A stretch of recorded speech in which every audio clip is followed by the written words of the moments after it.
The Texas Wesleyan Rams men's basketball team have lost 3 straight as they play the North American Stallions in the Rams' last non-conference game before opening Sooner Athletic Conference play next week. Good evening. Welcome to the Sid Richardson Center on the campus of Texas Wesleyan University. I'm Jimmy the St. Christopher alongside Jared Moose Jones of the Antler Sports Network. Since blowing out Arlington Baptist 107-78 at the Sid on November 4th, the Rams have lost to number 7 Oklahoma Wesleyan University and Ottawa here in Fort Worth a week ago, a week from today, last Saturday. Texas Wesleyan lost a close one, 79-72 to Our Lady of the Lake in San Antonio. The game was tied. It changed leads a number of times as the Rams shot 40% from the floor and 30% from beyond the arc. Jared, no moral victories, but the Rams have to feel they're close to breaking out of this funk after that solid second half last Saturday down in San Antonio. Well, before tip-off, Jimmy, I was able to come here to Sid Richardson Center and sit in on the latter half of the Rams practice, their pregame walkthroughs, going through their sets, going through fundamental things. And as we both know very well, Coach Shingleton and company, very detail-oriented. And, Jimmy, to close out practice, they all grouped up, and one thing stood out the most that came out of Coach Shingleton before the team dispersed to prep for game day. We are due, fellas. That's the main thing, at least for me. And we'll get to the keys to the game in a moment. But that's really the main deal for the Rams right now as they get ready to go into this game. It's the last non-conference game coming off of Thanksgiving. You're in front of your home fans. It's a big game, not only in terms of wins and losses in the direction of your season, but just morally, as you said. There are no moral victories, but there are positive moral takeaways, and that all starts today. Another good thing, too, I think they can take away from the loss last week down in San Antonio was that I remember Coach Shingleton saying at the beginning of the season that the Rams, weren't really good outside shooters, so they have to win the paint war, in which they've been getting beat. They've been getting beat in the paint, last week and in a couple of games. But I think that's a bright spot, too, that they shot the 30% last week in that loss. Now, the inside game is kind of slowly falling away from basketball. Some teams live by the 3 and die by the 3. As we saw back on the TCU game here on ASN2, a lot of outside shooting from both ball clubs. And even looking at Texas Wesleyan, it was almost like an old Cadillac. It took a minute to get the three-point shooting going, but once it did, it was consistent. But against this North American team, who's very lanky, they're very athletic, they like to run the floor. If you live by the 3 and die by the 3, if you end up dying, you could end up dying and dying hard. Yeah, I thought we had a chance to Coach Shingleton before. We got some nice, snappy windbreakers. Indeed, we did. I'm a pretty big fan of them. Nice and snazzy. Yeah, they are snazzy. And he was talking about the discipline is the main thing. And he said at the beginning of the year, too, Jared, that there's gonna have to be a hard reset. They're gonna do things different with the hard reset to inject life into a revamped roster because they lost 7 or 8 guys from last year's team. So discipline, I think, is the main thing. But hopefully they'll get that as they go through each game starting tonight against North American University. Well, of course, in terms of opportunities like this, you have a North American team. This is, this is their first season in the Red River Athletic Conference. On the road last year, they were 1-13. Very young program, a very young school as well. If you remember back to the football games that they had, it's a very young upstart program, a very young school. But it's games like that if you let them get out of hand early, they can really come back to bite you in the end. So Wesleyan has to step on the gas early, something that they're easily going to have to do throughout the season if they're going to want to get a little bit higher than their preseason polling. Of course, in the Sooner Athletic polls, they were placed 5th. As of right now, I'm 50-50 on if there are 5 other teams or 4 other teams better than Texas Wesleyan. Taking down teams like NAU in the early going of your season, it's a good starting point to slowly climbing up the ranks. And speaking of the SAC, and they start next week, as you mentioned, UNT Dallas will be here at the SID to begin SAC play. And speaking of Coach Shingleton, who just walked by us, and James McBride, the SID at Texas Wesleyan, James caught up with Coach Shingleton on Above the Rim, and it went like this. 3, 2. Hello, Ram fans, and welcome to another edition of Meet the Rams Above the Rim. I'm Sports Information Director James McBride. Riding shotgun with me here, as always, every other week is the one and only men's basketball coach, Brennan Shingleton. How are you doing today, Brennan? Great. Good. Brennan, let's talk. Since the last time we talked, you've gone in, you've had your exhibition that you had at TCU. You've come in, you've played Arlington Baptist, you played the number 7 team in the nation, Oklahoma Wesleyan, and then also you played Ottawa University of Arizona. You just want to touch on the TCU game a little bit? Yeah, I mean, it was just a great experience. We got what we wanted out of it. I thought our guys felt prepared for the moment. We played 13 really good minutes, in my opinion. If it wasn't for a little bit of a stretch there before halftime, it was legitimately a 5-point game, and we all know how talented TCU was. But we took what we wanted out of that experience. We found ourselves a little bit. We figured out how hard we needed to play. And this schedule was not set up to be easy. So, part of this learning experience is facing tough opponents and adversity and essentially being ready to play in our league. So, loved it. I thought it was a lot of fun. We got great feedback. So the guys seemed to enjoy it. I think at the end of the day, we got exactly what we wanted out of it. Now, before we move on to talk about your other games, there was something that was entertaining to me because during the TCU game, I was listening into your timeouts and everything.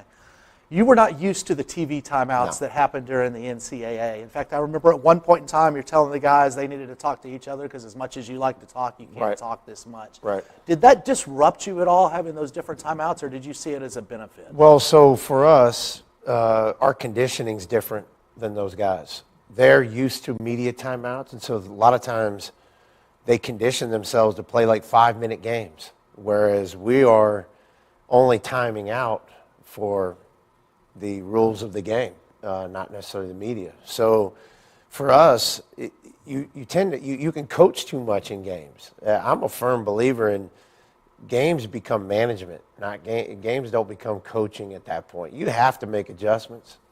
So for us at that TCU game or any exhibition that we've ever had Division I wise, it really slows us down a lot of times. Like for us, we got to stop and restart. And, I think I might have called one timeout in that game personally, might two, because of all the stopping. But it really does become difficult because our guys are used to just playing the flow of the game, and whether it's good or bad. But I don't know how they do it, man. It's a lot of talking. I think there's strategy involved in that I'm not accustomed to. So, but again, it was just the experience. It was fun. We got to learn, talk. Some of those timeouts were well needed, thank God, but other ones were a little bit of stagnant moment, like you're referring to. So, now I'm going to talk about the rest of the season here since you've started out for play. You're 1-2 right now in the season. You beat Arlington Baptist. Right. You've lost to Oklahoma Wesleyan, right. and then you lost to OAS. You just want to talk about those 3 games as a whole and your team's performance. Yeah, I mean, I think we had a natural letdown after the TCU game. The excitement of getting to that atmosphere and then coming back home. And then obviously the games at home are always different just because it's like anything else. You get up for a moment and you try to figure out now, okay, we're in our season now. This is our channel to go down. And Arlington Baptist was exactly who we thought they were going to be. It was a tune-up game. We played well, not a great opponent. But then Oklahoma Wesleyan and Ottawa, Arizona, those are nationally ranked teams. And when the next ranking comes out, Ottawa will be nationally ranked. And so we knew that going in with scheduling. But you have to understand, the normal fan doesn't understand. 8 out of our 10 guys in our rotation are brand new to this university.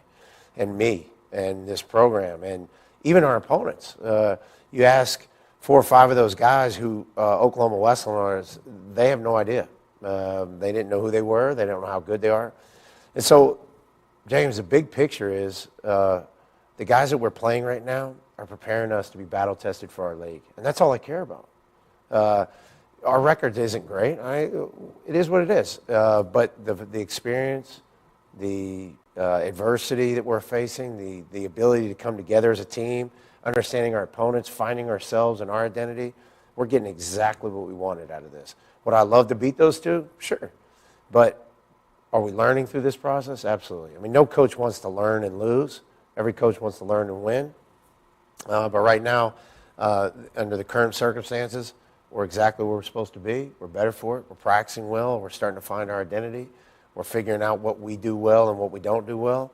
And that's part of what we call a season and not just a couple of games. So, Now we'll talk about your game that's coming up against Our Lady of the Lake, who beat Wesleyan, who is a ranked team also. Correct. That's inside of our conference.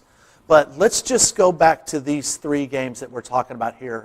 It seems like your scheduling you did this year is a lot different than what you've done in the previous years that I've seen. Yeah.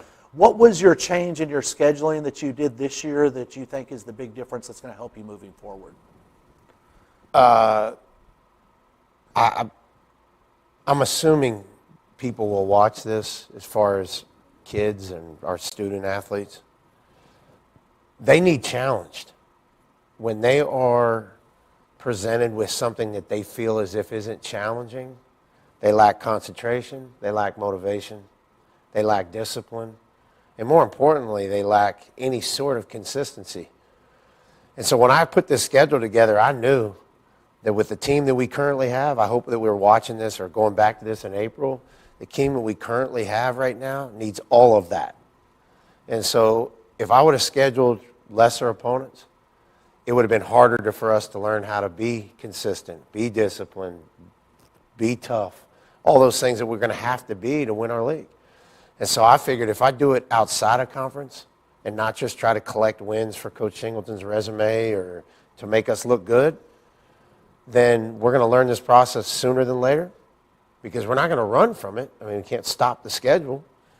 So we hit it right away. We get used to it, get uncomfortable, figure it out, learn, get better at practice, get better at coaching, get better at our team. So then when we get into our league play, it doesn't become new to us. And that's just a philosophy of coaching. I mean, it's just a philosophy of scheduling. Some teams like to rack up wins before the year and hope that that carries them in the long term, which I've done before, and it's bit us in the butt. Where this year I'm just diving straight in and thinking, okay, we're either going to sink or swim. And right now we're swimming. We're not sinking. But, you know, we'd love to have a couple more wins, but we're chasing that come Saturday, and that's just part of the process. Now, one of the challenges you're going to have going forward right now is you've got the Thanksgiving break coming up and, of course, the Christmas break coming up, which you will be playing some games over there, but there is a big, like, 2-week, 3-week gap over the Christmas area. How do you keep the team challenged and motivated to move forward during these times you have these big games? Well, let me tell you something. The NAI didn't do us any favors by taking 2 games away from us. Call it what it is. They want us to have more opportunities for other kids, but they took 2 games away from us. So that's a challenge within itself. The other challenge is the fact that you're right. We have these gaps within the games. And you lose rhythm, you lose focus, you have to get back to practice, you have to manage bodies. You know, the old school days of practicing 2.5 hours a day, it doesn't exist anymore. These kids aren't built that way. Everybody's tweaks or injuries, and they got to get to the training room and this and that. So everything's a challenge right now. We all know that kids nowadays have a hard time focusing on anything. They want to refresh everything. They want to do this. They want to do that. So we have to manage their schedules pretty well. You know, looking for extra days off, looking for time off, figuring out ways to keep them occupied throughout the day. But I don't have a formula for this. It's very disruptive to me to take kids' opportunities to play games away. And so when they narrowed us down to 28 games on a schedule and you can only play at certain days and then, you know, your window of opportunity to play here during finals, not during finals. I mean, you know, there are 2 semester sports out there. But basketball is the only continuous 2 semester sport. Football season ended, first semester. They don't get a large break but 1 week. Golf has 2 seasons. Volleyball plays their first semester. We're the only 2 semester sport that has to manage this. And it's really tough. And so that's why I've always said, and not to boost anything, but of the 7 conference championships that we've ever had, those are massive achievements because you're playing over a 4-month period.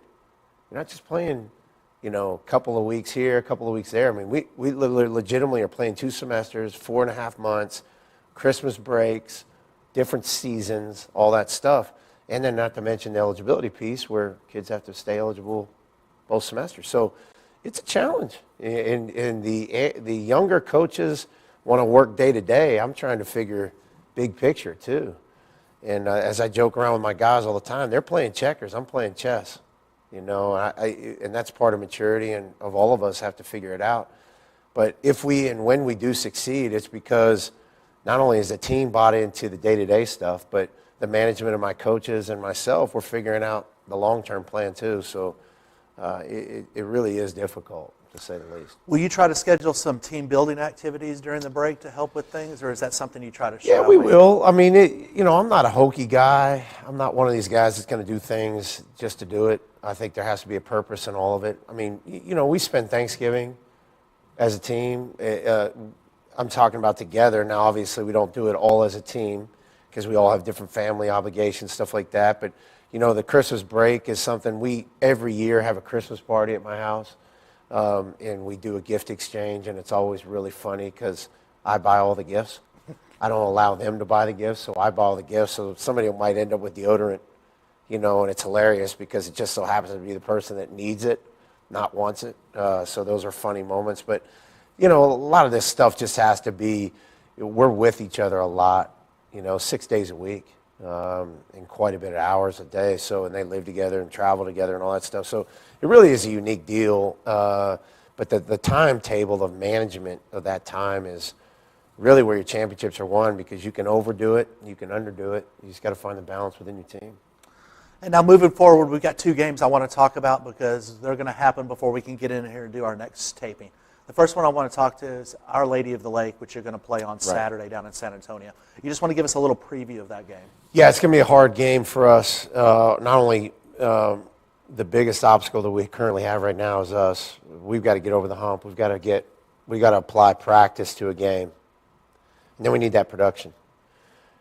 And I'm talking about from me down, not just the players. I've got to do a better job, and then all the way down has to be better. And so Our Lady of the Lake is a tough place to play. Obviously, they're very well coached. They went and beat Wayland Baptist pretty handedly, 8 or 10, but it didn't feel that close on the tape. So we got to go down there and do that. And then the following Saturday is a Saturday after Thanksgiving, which is always a tough game because, you're on a break. It's a non-conference game, Thanksgiving weekend. And listen, we got 5 or 6 guys that won't be able to go home, so they got to go somewhere else. So, how it is. The holidays are always tough when you're away from your family. So these challenges are real, It's not just going out. My program has never been built just going and playing. It's always bigger picture, the human side of things. We really want our guys to want to be here, And so the challenge is always not necessarily just putting the ball in the basket, but everything that goes along into the game. And so if we can manage those things, we'll be fine. And I anticipate us playing really well this weekend and then coming back next week and regrouping and enjoying the break. Our guys, I would assume all student athletes love playing when school's not in session. They don't have to go to class, Next week ought to be gravy, We're rolling. It's basketball, food, and hanging out. And then when we get into Christmas break, same thing. It's the best time of the year because you really can just focus on your team. You don't get distracted with the other priorities of being a student athlete. And since we're doing this show right before Thanksgiving, before we move on, I just want to ask you, what is something that you're thankful for? I mean, I'll say my family after everything I've been through this year. That's one thing I'm very thankful for. What is something you're thankful for? Let me tell you something. We don't have enough time for that. I am thankful every day for not only the cliche things of my family and the health that I have, and that I've been, granted this opportunity to represent this university for 23 years in any capacity in which they've let me be. But I think we just take for granted sometimes of what others have rather than what we have. And so I'm thankful for so many things, relationships, these players investing in us and in this university. But listen, I've got 4 kids at home, man. They're all healthy. My wife won't watch this, but she's a little bit off kilter, and I'm thankful for her. And I'm thankful for my parents and everybody that's involved. But, man, just having the ability to show up to work every day, to work for somebody in a program in a university that I think supports us. Ricky does an amazing job. You guys are tireless. Our athletic training staff is tireless, and so having those people around us, we don't walk around and thank those people enough, but I'm thankful for you, James, and most people around here. And obviously, given the stance and the new president's leadership and all that, it's just a unique place to work. We do have a lot of autonomy.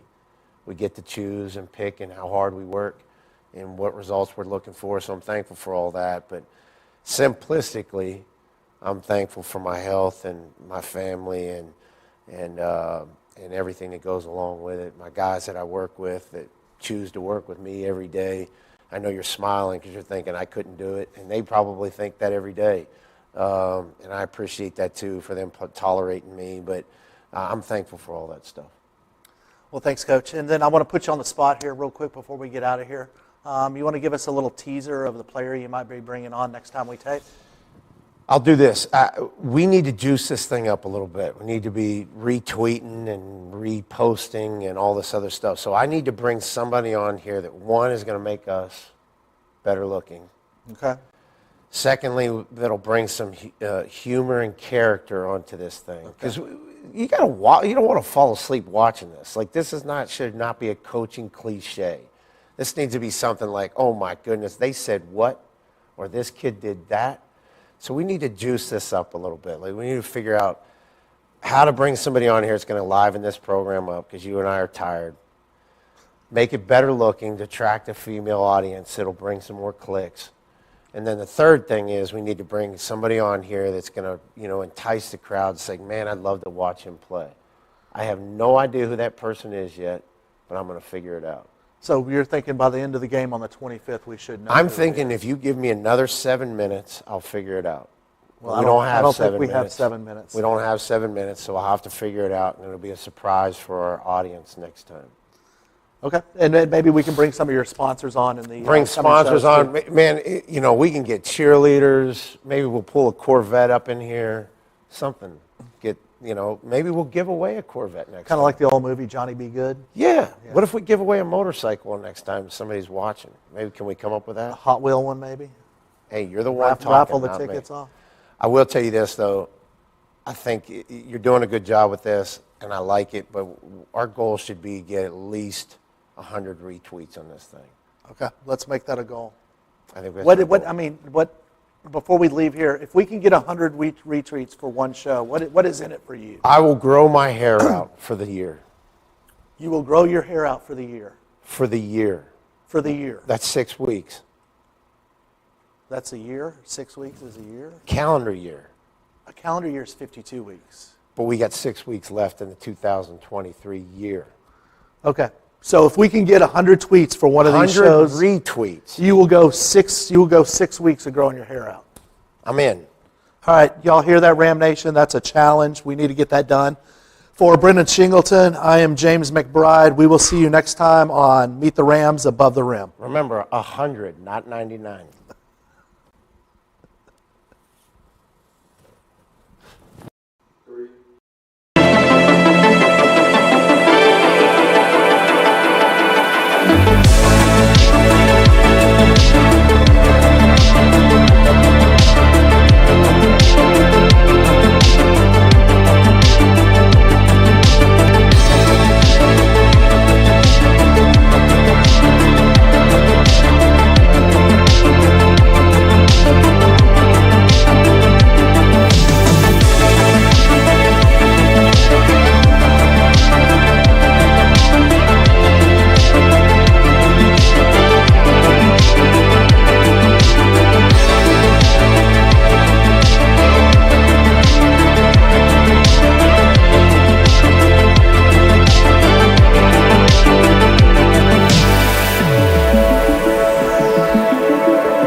Wrapping up the pregame show here at the Sid Richardson Center on the campus of Texas Wesleyan University in Fort Worth. Jimmy the St. Christopher next to Jared Moose Jones. And we're a few minutes away, Jared, my friend, from tonight's tip-off between the North American University Stallions and the Texas Wesleyan Rams. You have some keys. Multiple keys to the game. Almost have like a key chain. But early in the pregame, we talked about how Coach Shingleton and company said that the Rams were due for a heck of a night tonight. We talked about how three-point shooting has been a bit of a point of concern for Wesleyan.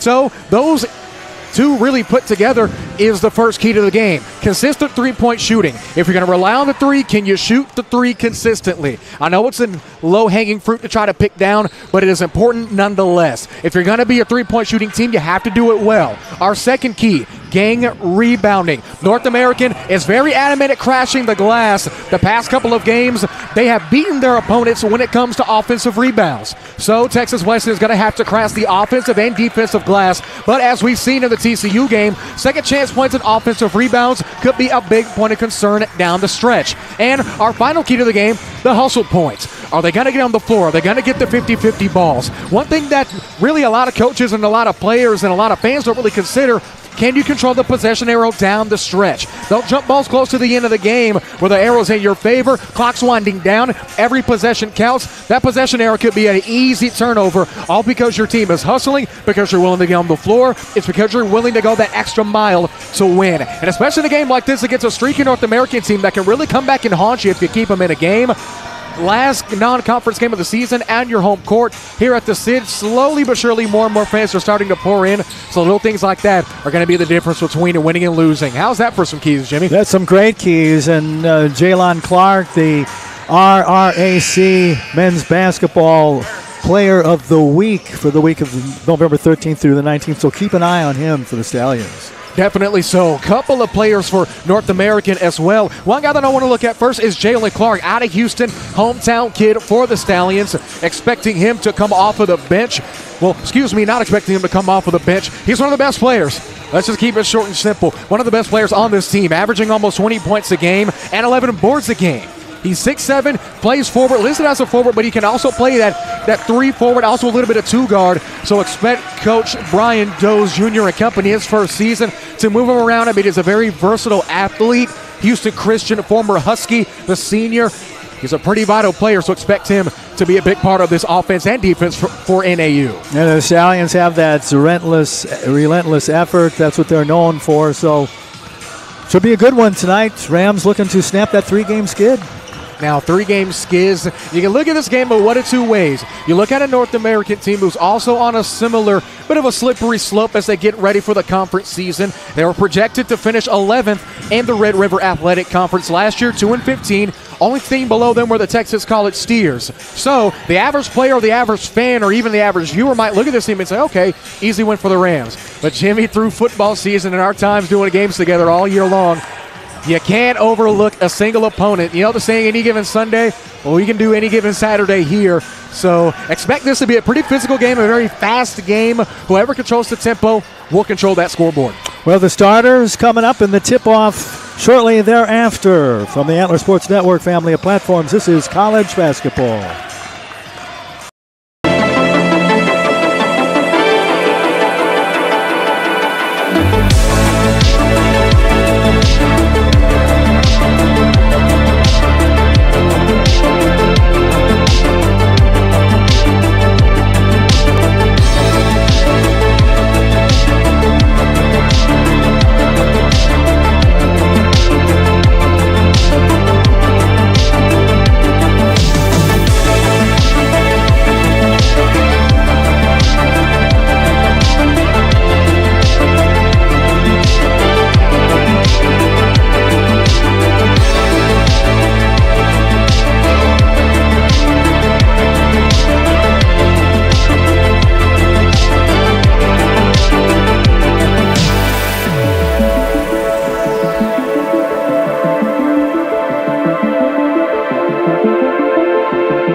On snap, they're going to hand it off to Harrison.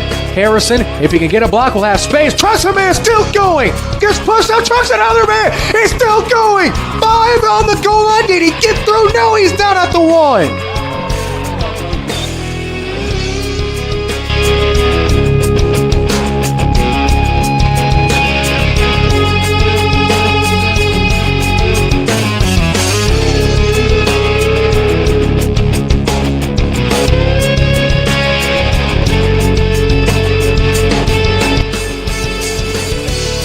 I feel like 3rd and 12 isn't that much of a Steve Hill decline.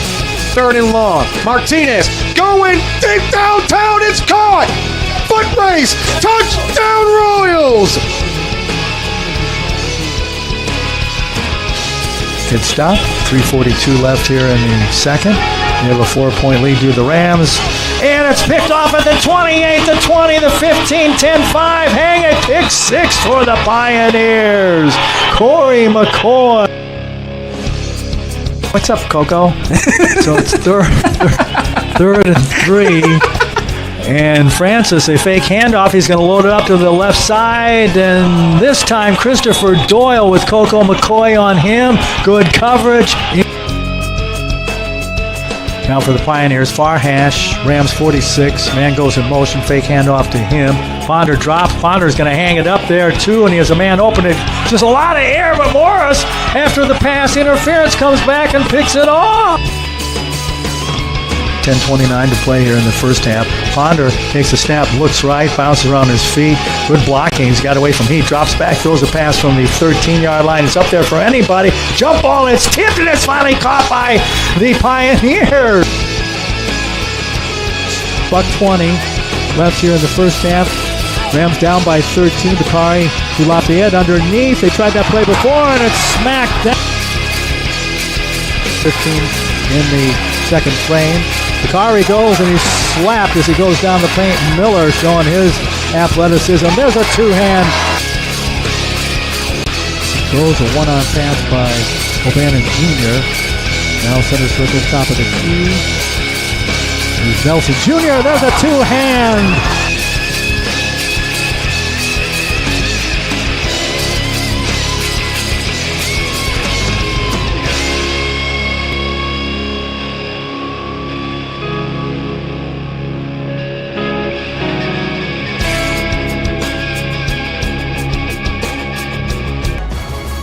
Welcome back to the Sid Richardson Center here on the beautiful campus of Texas Wesleyan University in Fort Worth. Jimmy the St. Christopher, Jared Moose Jones on the Antler Sports Network with our starters for tonight. First for the visitors from Houston, the North American Stallions, under the direction of Brian Doze Jr. in his first season.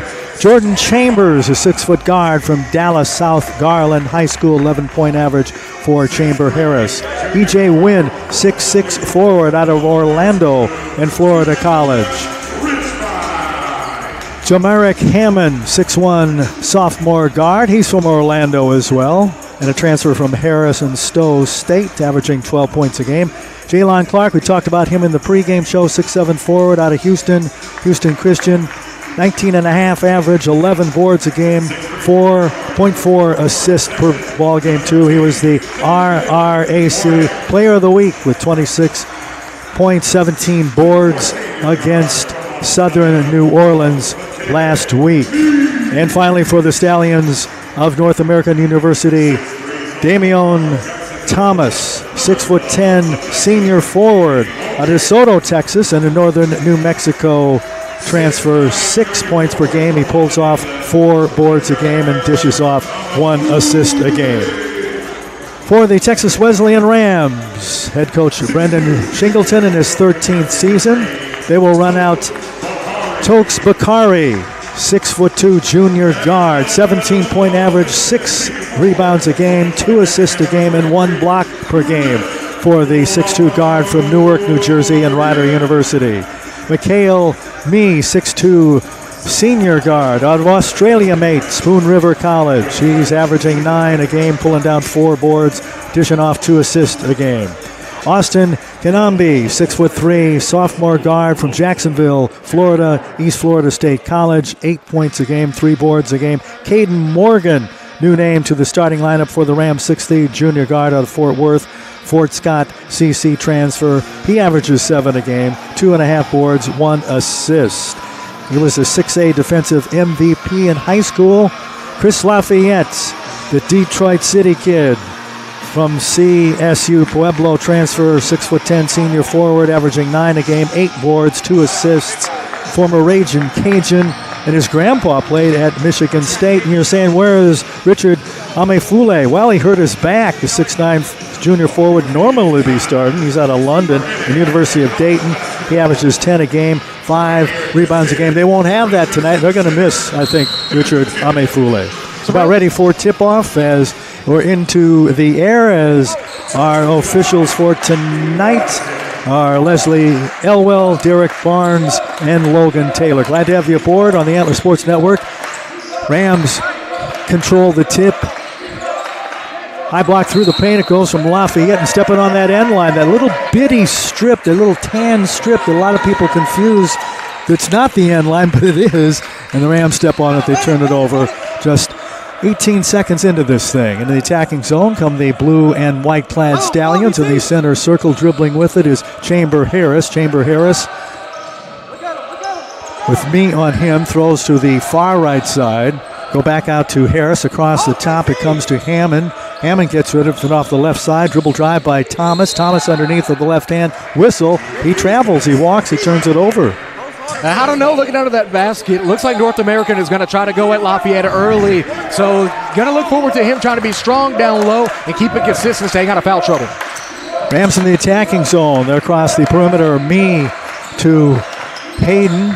Down the paint with Bakari, and he is rejected by the 6'10" Damone Thomas. Rams scramble for the ball. They get it before it goes back over. They remain in the attacking zone. Played a minute. We're scoreless. Right in front of us off the right side.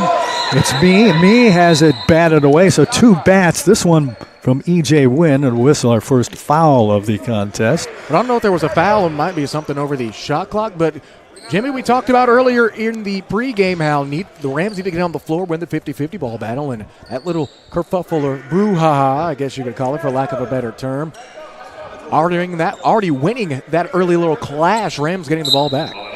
After the conference between 2 of our officials, Taylor and Elwell, Rams bring it in. Around the top, it's Me. Me fires to the right side. Quick pass into the lane to Lafayette with a left-hander. Scores. Nice shot by the 6'10" Motown kid. First 2 points of the ball game. In the attacking zone come the visitors from Houston. Dribbling in the center Rams emblem is Chamber Harris. Harris feigned left, and he bounces it once on the floor to Wynn. Wynn tries to go into the paint with the pass. We have a whistle down low. Looks like it might have been a loose ball foul under the basket. That's going to be the first against Caden Morgan.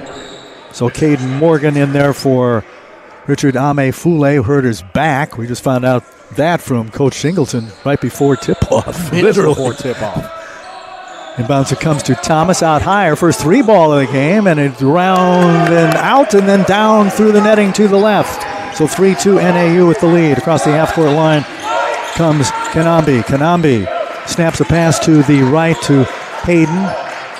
Lafayette ups another one. He swishes that one from 12 feet. A little nice fadeaway off the right side. 4-3, Rams with the lead.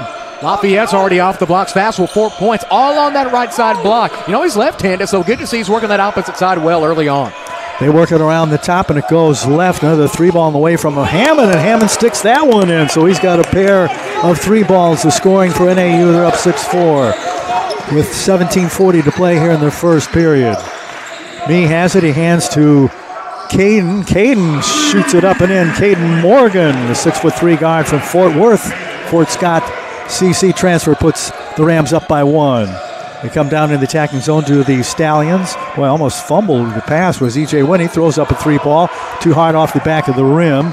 Bakari comes across the half-court line with it as pass to Me.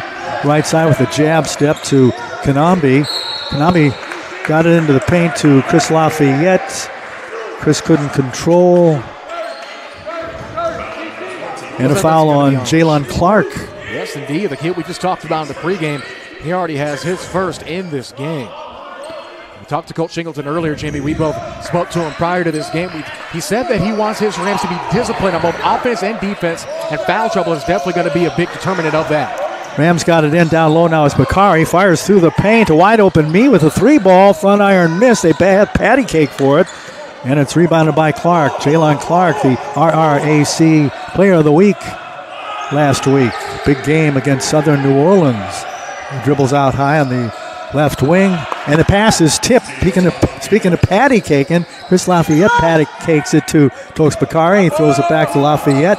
Lafayette gives it to Bakari as he comes across the timeline. Dribbles to the right corner and a baseline pass to a double team on Lafayette. Bakari ups a 3 ball and he hits it. Bingo, bango, bongo for Tokes Bakari. Rams up 10-6. Said they want to live by the 3, die by the 3. Right now they're at 11 large.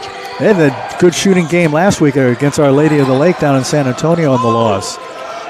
Stallions, one bounce underneath, and going up for the slam was Thomas. Thomas kind of hung on the rim.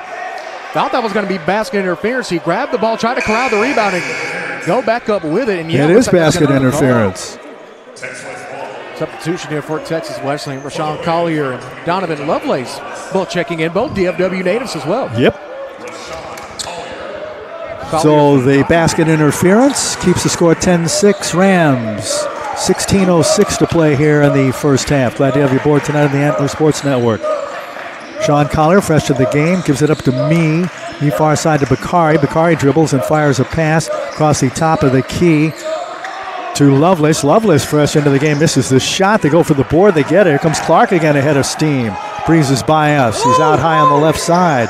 Dribbles to the left elbow. Caden Morgan on defense. Clark gets bumped into, but he traveled before he got bumped into by Morgan. Another turnover on the travel. That's the second travel call we've seen from NAU. Seems like they're trying to mimic each other's play style. Go down low, see what you can get, force a double team with a squeeze from the help side. A little bit of inside-outside game. So far, Texas Wesleyan playing that game a little bit better in the early going to this first half. Kenwian White is in now.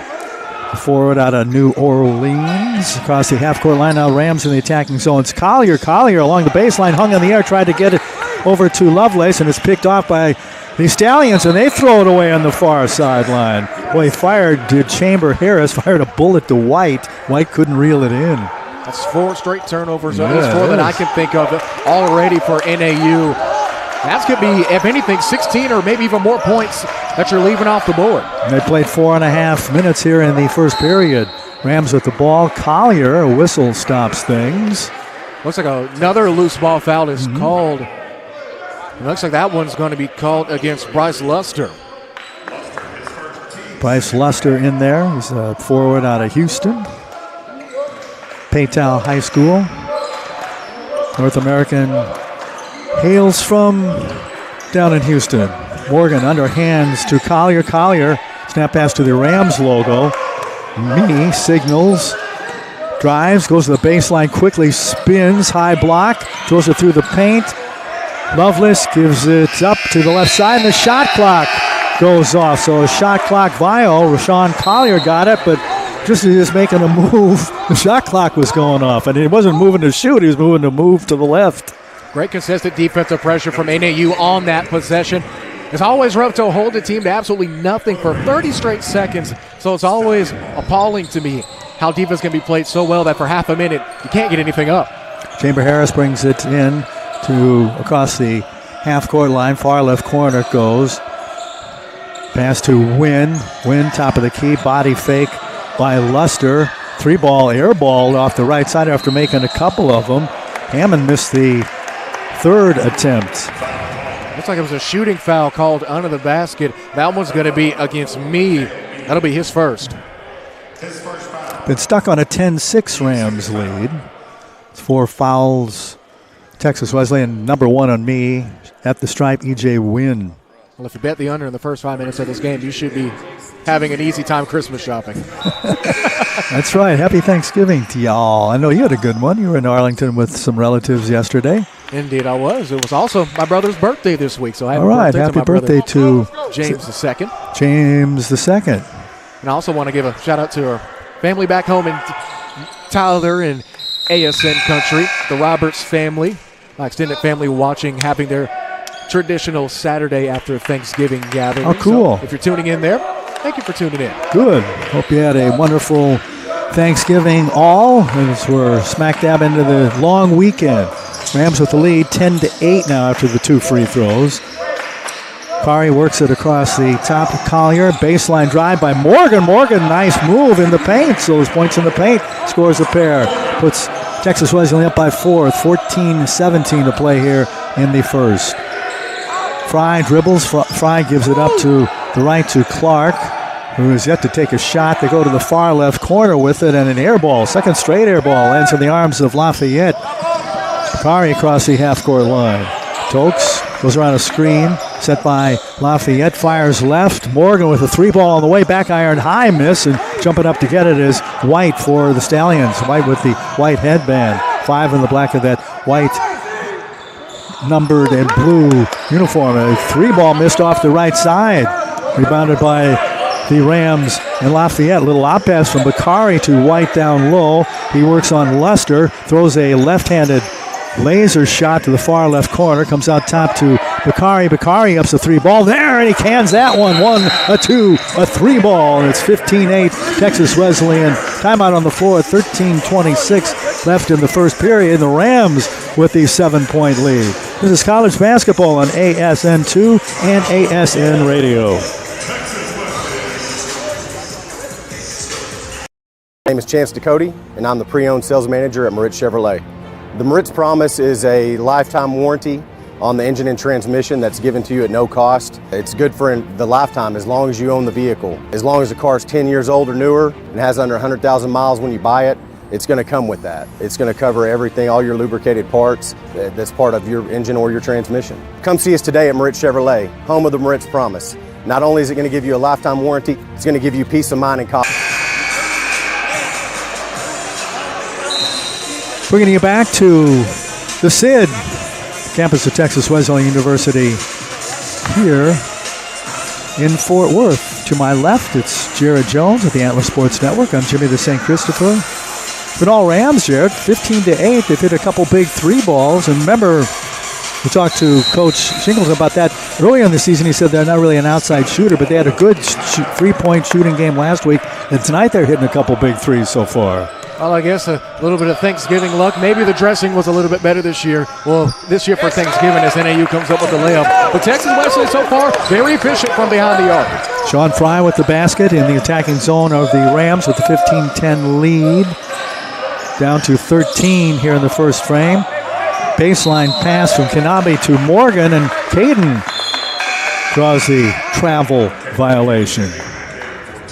Morgan didn't think that was a travel or a double dribble, but I can 100% see, especially bobbling the pass, not corralling and gaining full possession. But another turnover for Texas Wesleyan, another opportunity for NAU to convert. It's only 15-10. Another whistle stops play. Looks like it's a loose ball foul on me. Wow. Oh, wow. Hammond with his palms up. Right in front of us is Coach Bowes. Hammond looked over to his coach to see what the heck they're going to do on the inbound pass. And bringing it in will be Fry. Fry gets it in, left corner to Hammond. Hammond pitches out to the left wing to Clark. Clark is yet to take a shot. Clark gets it. As he works toward the paint, mid-block, in the paint. Turn around, nice little shot by Clark. Makes it 15-12, so here come the Stallions now, 2:33 to play here in the first frame. Losing the handle, but getting it back was Kanabe. Morgan, far left corner. Back out high to Bakari. He's open with a 3-ball. Back iron missed. Rebound Hammond and the Stallions. Down by 3, 12:21 to play here in the first, and an air ball pumped up off the left side by White.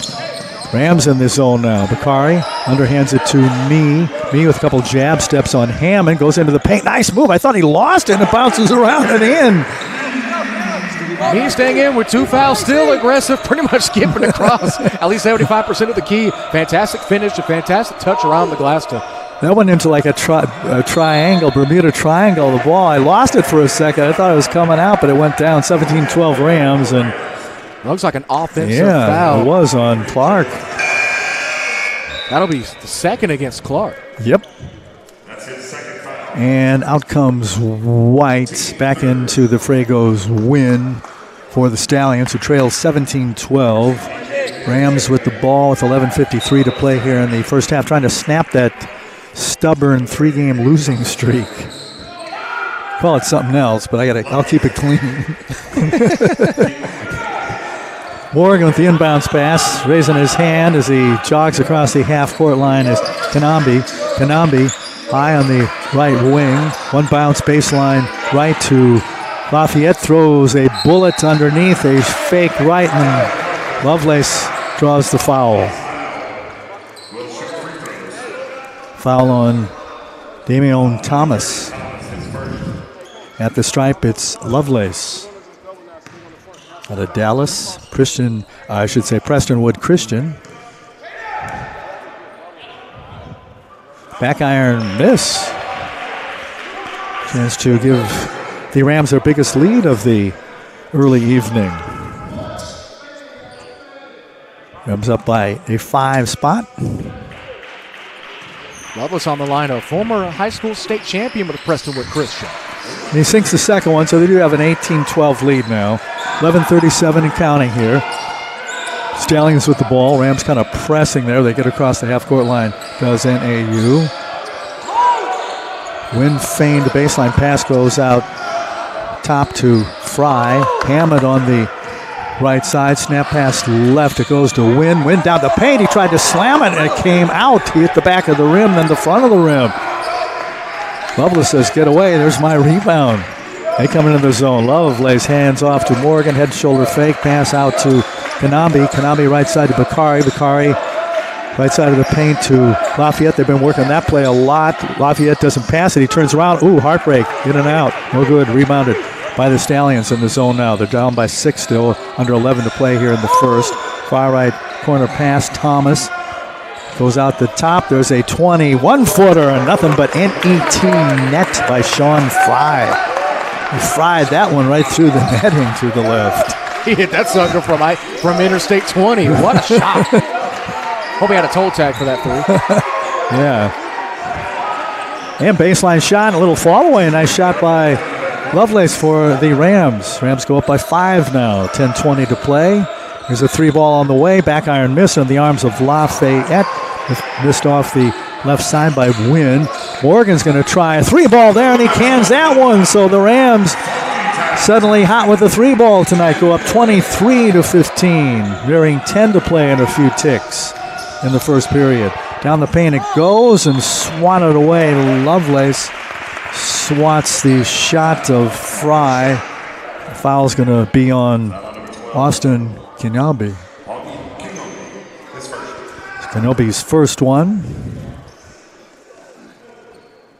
I think I'd like to point out is diversity on the floor for both of these teams. We have guys from Brooklyn, New York, New Jersey, Australia, Jacksonville, Florida, and that's just for Texas Wesleyan.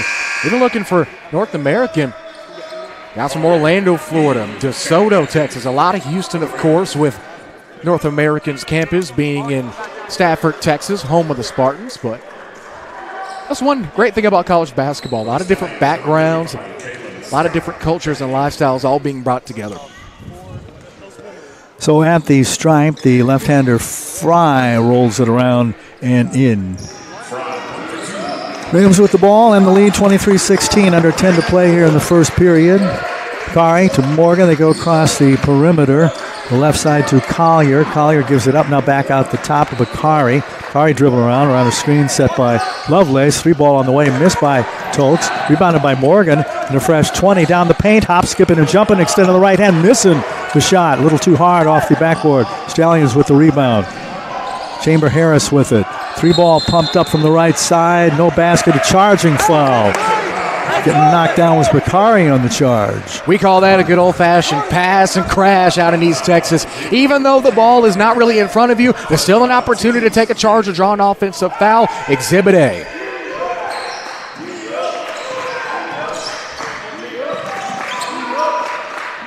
Rams in the attacking zone, trying to extend a 23-16 lead. 9:20 to play, first period. Lovelace didn't pass to Bakari coming around the top. Now shooting a little fall away. In the paint was Collier. He misses. Rebounded by Wynn and the Stallions. Fry dribbles. Fry with those herky-jerky moves. Boy, he drew a triple team of white and dark blue clad Rams. Snap pass across the top from Chamber Harris. 15 to shoot. A 3-ball air ball. Pumped up from the left side by Scott. Rams with the board. Morgan in the attacking zone. Gets knocked to this 94 by 50-foot hunk of wood. Foul on Thomas of the Stallions. Now with 6 fouls, North American. Only one more foul to get, with still plenty of basketball left to play in this first half. It's going to be interesting to see how the defensive aggressiveness either gets upped or eventually gets toned down. No shooting situation as the Rams will play it in, of a bit of mop-up duty performed by Logan Taylor. A chance to chat with the officials. It's always nice I always like to go and introduce myself to the officials. I like to give them credit. Like I said, this is a tough sport to call. Everybody thinks they can do it. I don't badmouth officials. Not here to question their calls, but yeah, those are good guys. All of them were for East Texas. Indeed, we of course have Derek Barnes from Lufkin, crew chief from Paris, Texas, Leslie Ewell, and the previously aforementioned Logan Taylor from Commerce. So East Texas, a little bit of northern, right on the edge of East Texas, but I'll call them East Texas nonetheless. Good to see the Piney Woods well represented here in Fort Worth. I can smell those piney woods just as you say it. Can you smell the Whataburgers? Got plenty of those in East Texas, too. Yeah, they sure do. Lafayette's pass went off the mitts of Me. Me plays it in for Texas Wesleyan. They lead at 23-16, 8:34 to play in the first period. Standing in the emblem now is Kenobi. Passes right to Bakari. Goes to the left side, moving into the baseline, the paint, and the back away was Kenobi. They lose the handle to the Rams. In the attacking zone now is Clark. Clark drives, misses the shot. Gets his home board. It was tipped to him. Back out high. A 21-footer back iron missed by Chamber Harris. He goes for his home board. Can't get it. The Rams do a little lob pass now to Bakari in the attacking zone. Got the pass from Collier. And there's a travel. It's travelitis tonight. Hopefully they get points for all the traveling that's been done today. Wonder if they have the credit card to do so. But at least right now, I guess you can consider that Thanksgiving jitter. Still got to get some of the mac and cheese and mashed potatoes off. I know. I sure do. But yes, I definitely see that cleaning up much more. How many helpings did you have the other day? Jimmy, I played the fifth. Okay. Well, I'll admit, I had 3, and I had 2 last night, and there's some left over for tonight, so I've gone 3-2-1. 3-ball missed off the high on the right side by Thomas, and the Stallions. Rams with the board. Collier has it now. Throws it to Kanombi.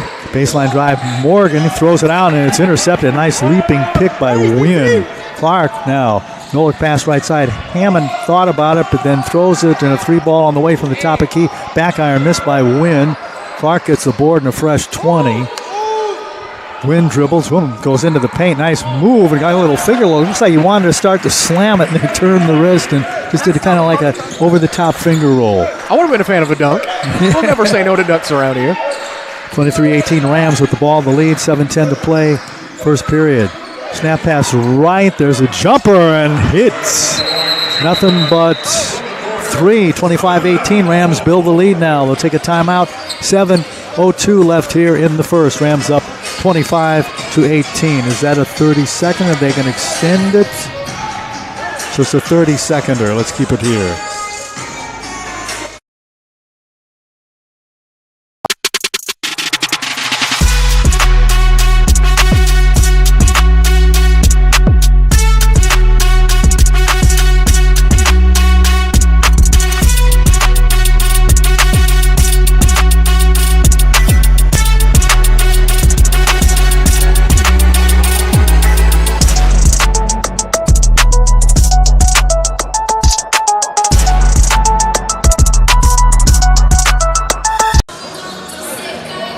Welcome back to the Sid Richardson Center here at Texas Wesleyan, Fort Worth. Jimmy the Saint, Jared Jones. So what are your thoughts so far, Mr. Jones, on the Rams 25-18 left here in the first? Well, starting with North American, even though they're down 25-18 here on the road in the final non-conference game of the year, they've taken a lot of three-point shots, and more importantly, even though they're shooting 3 from 12 from the trifecta line, they're getting great shots. They're open shots. It's all off of the dribble. It's all off of extra action from all-ball screens and extra movement. So you can't really complain if you're Coach Doze and company about the amount of shots you're taking. It's just the fact that they're not falling. And if that's the only bad thing you have about your shooting, no complaints there, or very minimal complaints. Rams 4 out of 9. They're shooting 44 from beyond the arc. Stallions with the ball down by 7. In the far left corner, Clark with the drive. Clark rolls it off the rim over good defense by the Rams underneath, and it's pounded by Kenobi. They go for it. Kenobi gets it as he hangs it up there. Two-hand. That's a lamb jam. The two-hand hammer. Stuck in by Lovelace. Rams up now by a 27-18 score. Lob pass toward the baseline to Thomas. Chamber Harris. Morgan on him. Goes back to Thomas. Thomas has his shot blocked nicely by Lovelace. He can slam and he can block. Rams come into the zone, trying to get a double-digit lead for the first time tonight. Down the paint, and it's swatted down by a second big swat by Thomas. The Stallions with it. Shot off the right side fails, and then the follow-up is thrown in by Thomas. Boy, that Thomas, big and lanky, 6'10". He can slap it in. He can score, too. Transition's been the main name of the game for NAU, at least to get points in bunches. So if Wesleyan wants to try to chop down this tree that is any kind of NAU momentum, consistent transition defense. Rams playing keep away at the moment with 10 to shoot now. Morgan throws it to me. Free throw line, 17-footer, nothing but swish-o, hit by the left-hander from Detroit City, Mr. Chris Lafayette. Lafayette doesn't really get a lot of credit for a mid-range game, but he's not afraid to let it fly, and he can hit him too. Rams up by 9 now, and into the paint go the Stallions. They lose it. Morgan there to pick up the garbage, and he's going to get a foul call on him. Foul on E.J. Wynn. That should put the Rams on the line shooting 1-1. And still 5 more minutes left to play. If you're trying to bring down a lead, especially against a Rams team that we've seen has been hot, not only from the field, most importantly hot from downtown, giving them free throw after free throw as the game slowly trickles down is going to help. Caden Morgan at the charity stripe. He has 8 points. Looking for his 9th. Looking for a 10-point lead for the Rams is Morgan. Caden, 6'3" guard out of Fort Worth, local kid. Makes it 30 for the Rams with the first of 2 free throw attempts. Morgan. Go ahead. Morgan was a 6'8" defensive MVP back in high school. He's had a couple second vacation. Stepped away from the line, back at it now, and misses the second one off the front lip. Rebounded by Clark. Clark will dribble, take those long strides with the big sleeves on each leg. Underhands to Hammond. Hammond, center circle, top of the key, back to Clark. Clark with a nifty move on Lovelace. Nice pass across the top to Hammond. He's going to try a 3-ball there, and he cans that one, rattling that through. It's a 30-23 lead now for the Rams. 4:48 left, first frame. Now that's good offense from NAU. We see them in motion in the 5 out, sometimes a little 4 out, 1 in all game long, and that's picture perfect as to how it's going to be run. Kenobi bounces it to the right side to Lafayette. He had a couple bounces around the shot, bounced twice and off. Clark with the board. They can cut it now to 5, and he skims nothing but the front of the net. Missed shot. Kenobi with the rebound in the attacking zone. Rams. Morgan, right side. He's going to pump a 3-ball there, and uno, dos tres. That is 1, 2, 3 for the Rams. 33-23, back to a 10-point lead for Texas Wesleyan. So we tick down to 4 here in the first frame. Hammond getting hot. He missed his first 2 threes. Now he's made his last 2. For the Stallions. Rams up 33-26, under 4 to play. Lafayette not afraid to shoot it while high. Misses the 20-foot three-pointer. Rebounded by the Stallions. Scott will throw right to Clark. Clark bounces high and off into the arms of the Rams. Bakari will kind of throw it across the half-court line as he slowed into a little lope. Lafayette out high to Bakari. Underhands to Morgan. He left hands back to the Rams logo. Shot in the play is Kenobi. Augustine out of Jacksonville, Florida to Bakari. Morgan, who is hot tonight. Lafayette does a 360, and he belts Bryce Luster in the noggin. Not intentionally. So the foul is on Sean Fry of the Stallions. It's his first foul of the day. Yep. And that'll put Chris Lafayette back on the line. Lafayette, the former Raging Cajun, has a little Division I blood in him. His grandfather played college ball at Michigan State as he knocks down the first free throw. Jalen Anderson enters, sophomore from Cedar Hill, Newman International. Lafayette ready for the second one. Lefty from Motown. Nothing but nets. So it's a 9-point lead now for Texas Wesleyan, 35-26, 3:15 to play, and a fast. Mikhail Meade checking in, giving Lafayette a much-needed break. He's had a fantastic early going in this one, shooting the basketball at an efficient clip and also controlling the defensive glass for Texas Wesleyan. Hammond fires it to the right corner. 3-ball by Luster, in and out, and rebounded by the Rams. Bakari will come across with a pass ahead to Kanambi, and it's immediately stolen back by Fry. Fry, look at him go. He fires far right side. 3-ball on the way, and that is scored by White. Transition strikes again for Texas Wesleyan. I love to see how many transition points they've gotten in this game. Fair to say I'm not a mathematician, but a little bit more than half might be in transition for North American. Lovelace missed the shot. He wants a foul. Did he get clipped?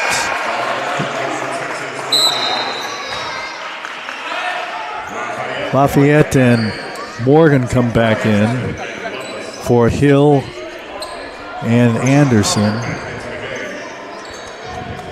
Correct that, Lovelace and Anderson. Out goes Kanambi too. Lovelace, credit to him. He's holding down the front court even when Lafayette is out of the offenses. That's pretty much been all the offense, the inside-outside game. Get it down low, see what your big men get off of squeezes, and if they draw another foul, that's going to be number 9. Now they're one foul away from giving them 2 shots off the jump. 2.5 minutes left to go in this first half. Collier got belted in the right side, immediately grabbed the right side as Rashawn steps to the charity stripe. That's a heck of a hit he gave, too. Sir Hill will be proud. Football reference for Rams fans. Sir Hill, a great defensive lineman for the Rams, who had a heck of a season.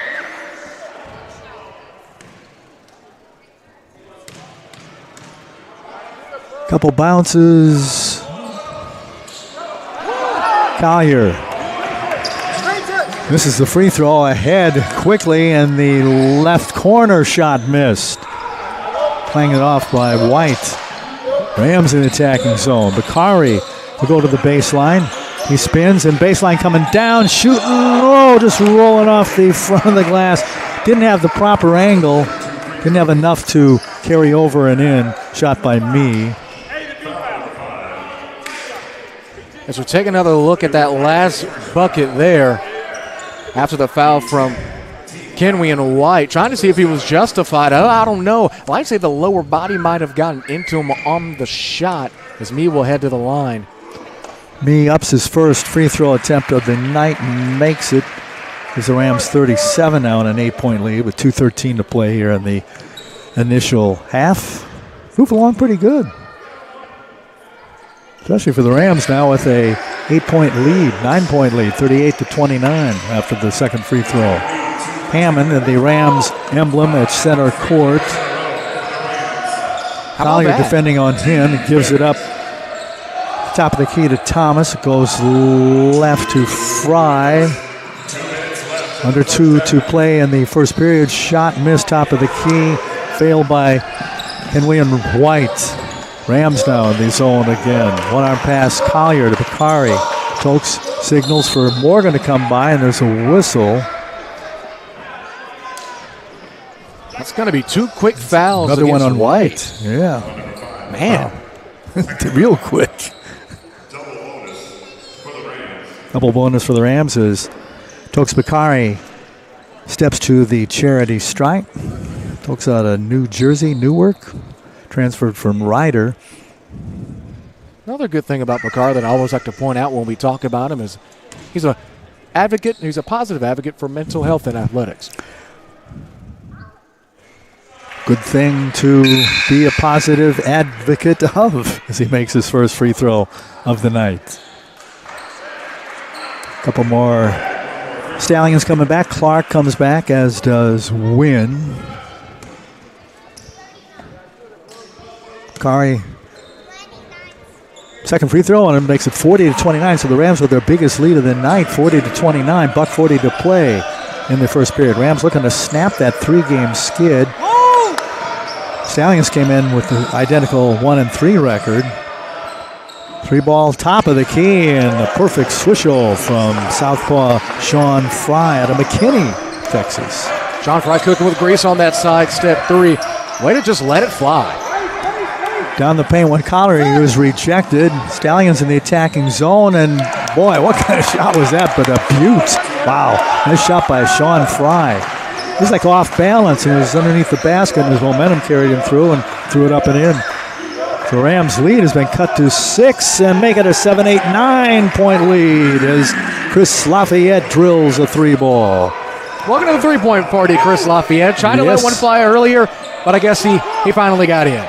He's got 8 points now, does Lafayette. No harm, no foul, no blood, no ambulances to the baseline. Short of the baseline went Fry. We saw Derek Barnes, the official, going, nope. He's raising his hand. No foul there.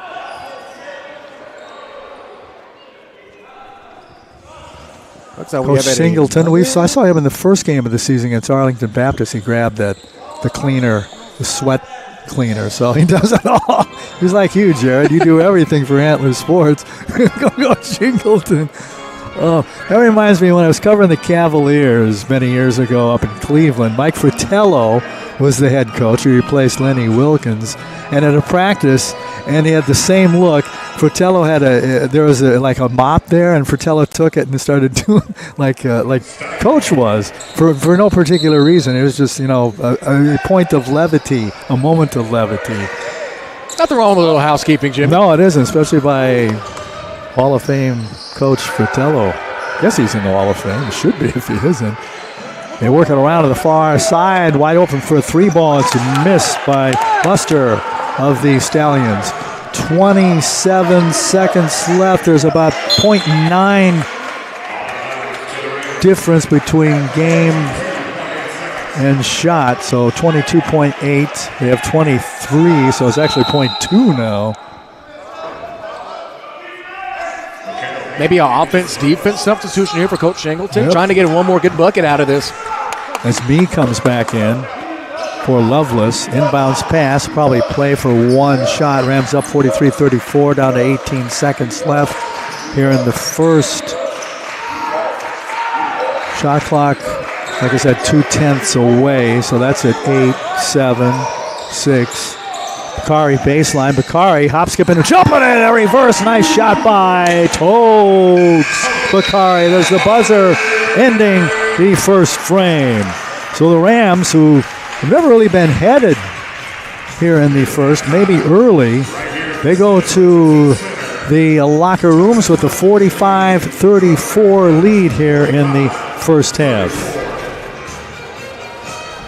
Let's grab a break. We'll be back with our halftime presentation.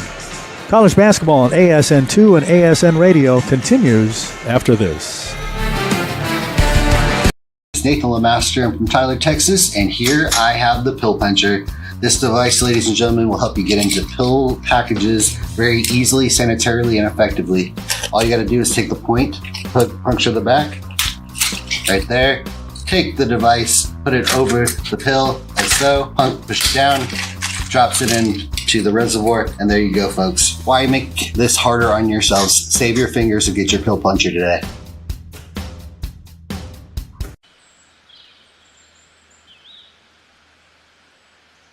Find your support system. At Texas Wesleyan, you'll get the one-on-one attention you need to succeed.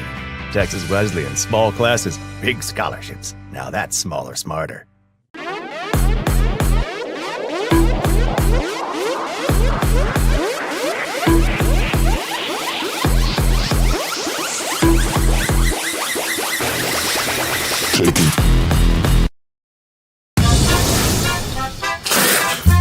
A circus is fun, but it's not something that you should have in your backyard. I'm thankful we chose Yosemite for our roof. It looks great, they did an amazing job, but I guess some people like the circus. In a world filled with chaos and the unexpected, you can always count on Yosemite for your roofing needs. Isn't that right, Nancy?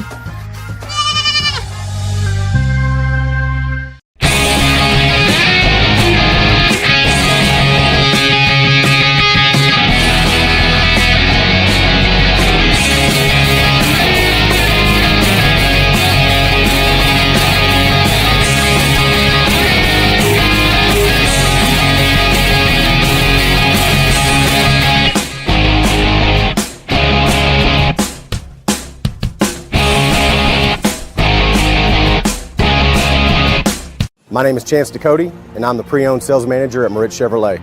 The Moritz Promise is a lifetime warranty on the engine and transmission that's given to you at no cost. It's good for the lifetime as long as you own the vehicle. As long as the car is 10 years old or newer and has under 100,000 miles when you buy it, it's going to come with that. It's going to cover everything, all your lubricated parts that's part of your engine or your transmission. Come see us today at Moritz Chevrolet, home of the Moritz Promise. Not only is it going to give you a lifetime warranty, it's going to give you peace of mind and confidence to buy with us.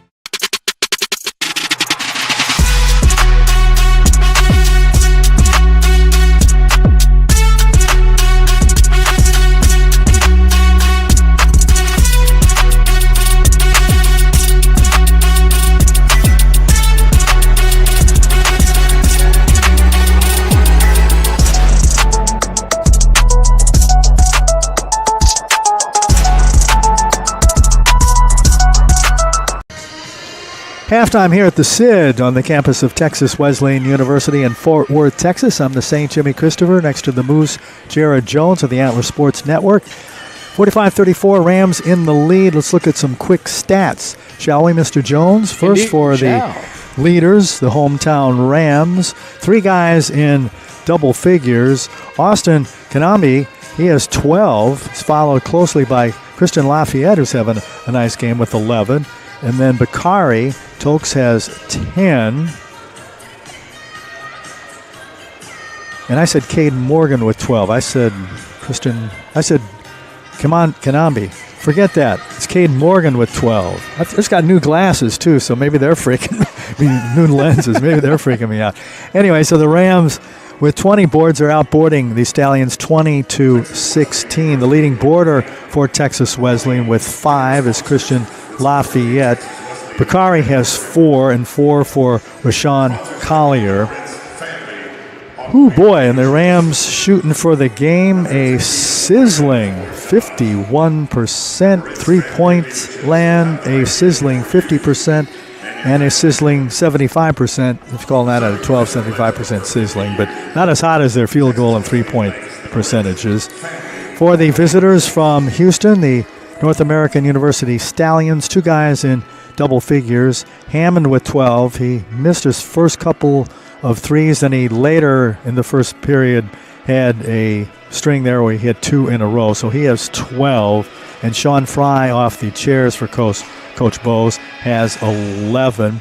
Their leading rebounder with 5 is Jalen Clark, who's been held to 2 points, Mr. Jones. And he was, as we've been saying, he was the RRAC Player of the Week last week with that big game against Southern New Orleans. He's got 2. That's 1-2. Well, credit the Texas Wesleyan defense, Coach Shingleton and company. Obviously watched film, know how dangerous he can be, so zeroing in on him here and letting him only make minimal damage, but there's still another half of basketball to play. Absolutely, and the shooting percentages for the team for the Stallions, 36-4 from the floor, 31-8 from three-point land. They made 3 out of 4. That's 75% from the charity stripe. Points in the paint, tied 10-10. Remember, that's been a big bugaboo for these last 3 losses. They've been getting beaten bad in the paint, have been the Rams. Points off turnovers, NAU has a 9-6 advantage. Second chance points, 6-2 for NAU. Fast break points, none for either team. And off the bench, NAU 14-8. No ties, lead changed 4 times. Now, I don't know if we could see more of those lead changes here, but if North American can continue to do what they've done pretty much all evening long, and that's continuing to take advantage of the transition offense and keeping the Rams on their heels, or in this case on their hooves on defense, but if they can do that, then I can eventually see North American slowly but surely chopping things down and being able to chop this lead into a more manageable point. Because remember, in about the latter half of the second, well, in the first half, in about 30 seconds, NAU went on a 5-0 run. At one point, it was an 11-point game, became a 6-point game in just a matter of seconds. So it's no secret that NAU was able to knock down the 3 ball at a pretty high clip in very short intervals, but so far, Texas Wesleyan has been able to respond with an even higher clip. Of course, TWU 6 for 12 from downtown, North American 7 for 22. 2 very different stats in terms of three-point shooting, but we talked about this in the pregame, Jimmy. Both teams are going to be willing to shoot the 3 ball. It's just going to who's going to be able to shoot it at a better percentage, who's going to be able to shoot it more efficiently, and the scoreboard shows that. Texas Wesleyan has been shooting the 3-point shot better, and they're currently leading at the break. As we said, they're winning the board war. Are the Rams 20-16, points in paint tied at 10. And the Rams do lead it at the break, 45-34. Let's grab a break. We'll be back with more of the halftime. We'll resume here in a bit with the second half of tonight's matchup between the North American University Stallions and the Texas Wesleyan Rams. Rams on top, 45-34. The Antler Sports Network family of platforms. This is college basketball. It's Nathan Lemaster. I'm from Tyler, Texas, and here I have the Pill Puncher. This device, ladies and gentlemen, will help you get into pill packages very easily, sanitarily, and effectively. All you got to do is take the point, puncture the back, right there. Take the device, put it over the pill, like so, push it down, drops it into the reservoir, and there you go, folks. Why make this harder on yourselves? Save your fingers and get your Pill Puncher today.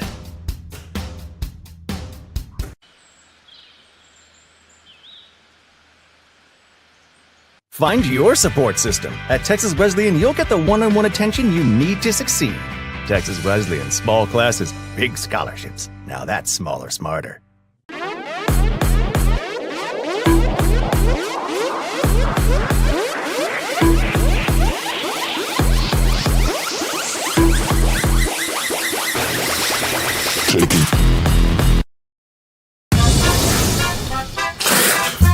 A circus is fun, but it's not something that you should have in your backyard. I'm thankful we chose Yosemite for our roof. It looks great, they did an amazing job.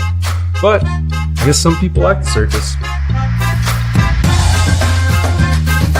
In a world filled with chaos and the unexpected, you can always count on Yosemite for your roofing needs. Isn't that right, Nancy?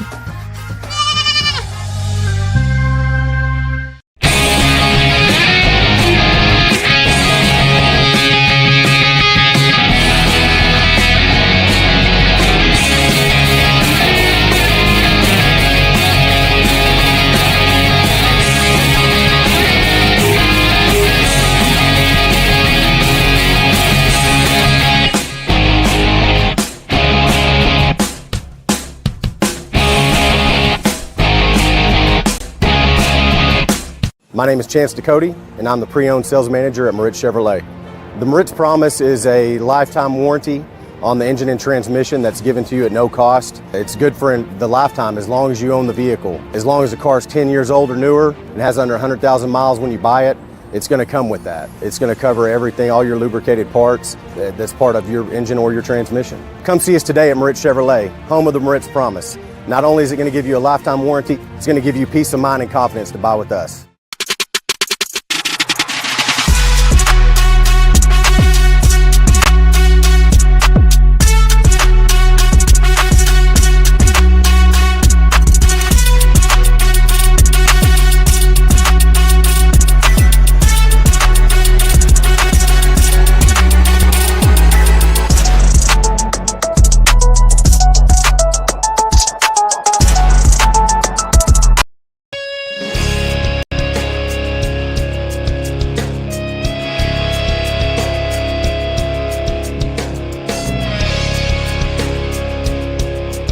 On snap, they're going to hand it off to Harrison. Harrison, if he can get a block, will have space. Trust him, man, still going. Just push up, trust another man. He's still going. 5 on the goal line. Did he get through? No, he's down at the 1.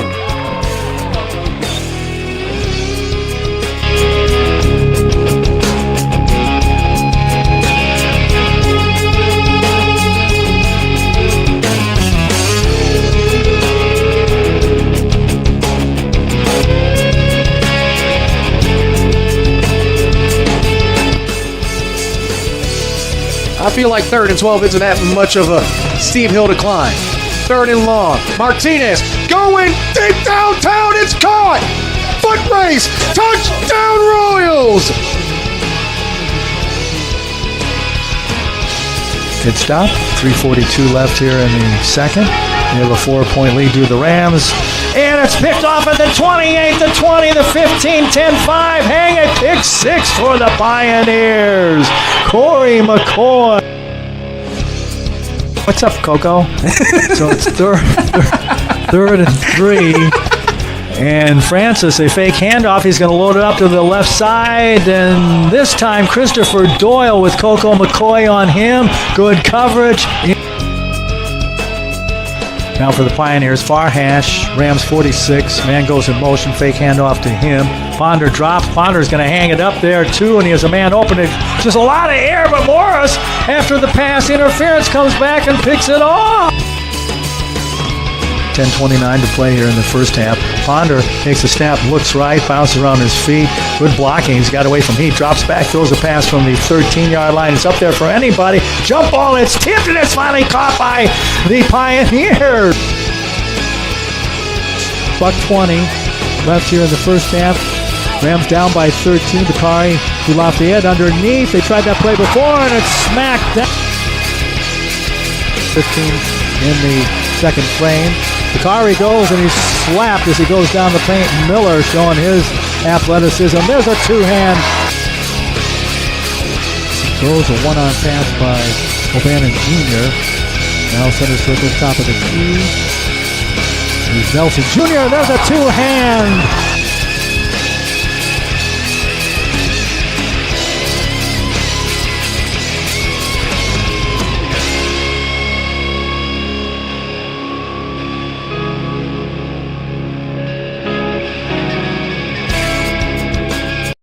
Nathan Lemaster. I'm from Tyler, Texas, and here I have the Pill Puncher.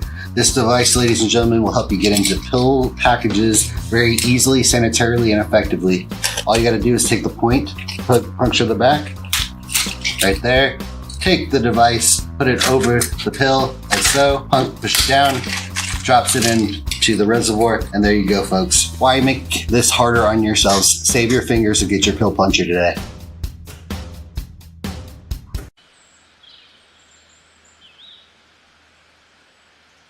Find your support system. At Texas Wesleyan, you'll get the one-on-one attention you need to succeed. Texas Wesleyan, small classes, big scholarships. Now that's smaller, smarter.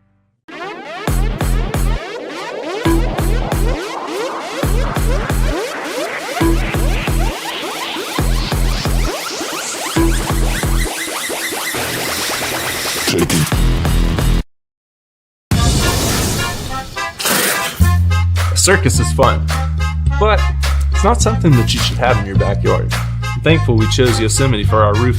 It looks great, they did an amazing job. But I guess some people like the circus. In a world filled with chaos and the unexpected, you can always count on Yosemite for your roofing needs. Isn't that right, Nancy?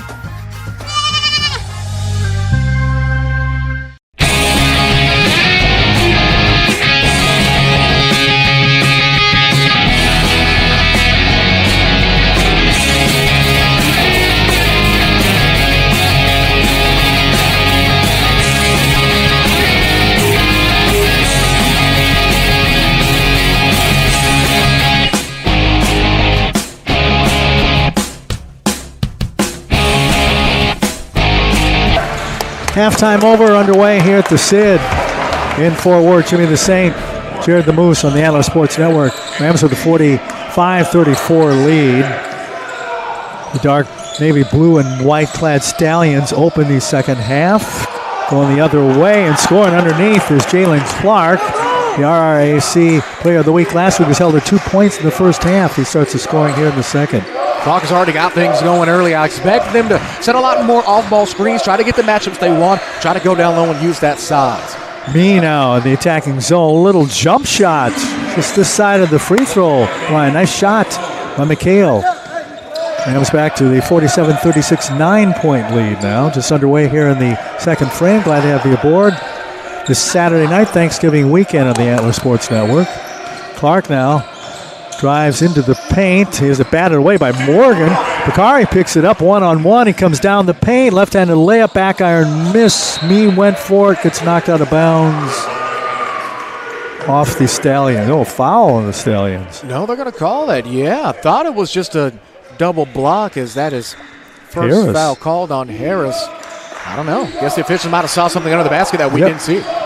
Bakari with a nice move.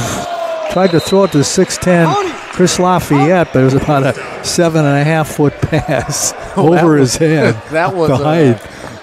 That was something. Not too sure if that was a turnover, a travel, or a walk, a crawl, a run, a hop, skip, or a jump. I don't know. Take your pick, everything.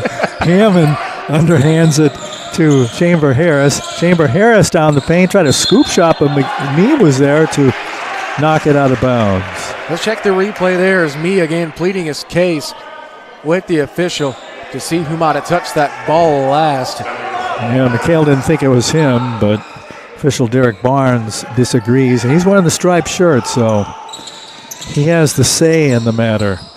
Inbounds it comes to Clark. Clark shed. Caden Morgan then pumps in a 2-ball, makes it 47-38. NAU down. Rams with the ball. Attacking zone. Morgan out high. Sideway pass from Kanambi. Mr. Bakari halfway down. He throws a bouncer to Lafayette, who bounces it to Morgan. Morgan missed the shot off the right side. Down goes Chamber Harris. Caden Morgan, the fouler for the Rams.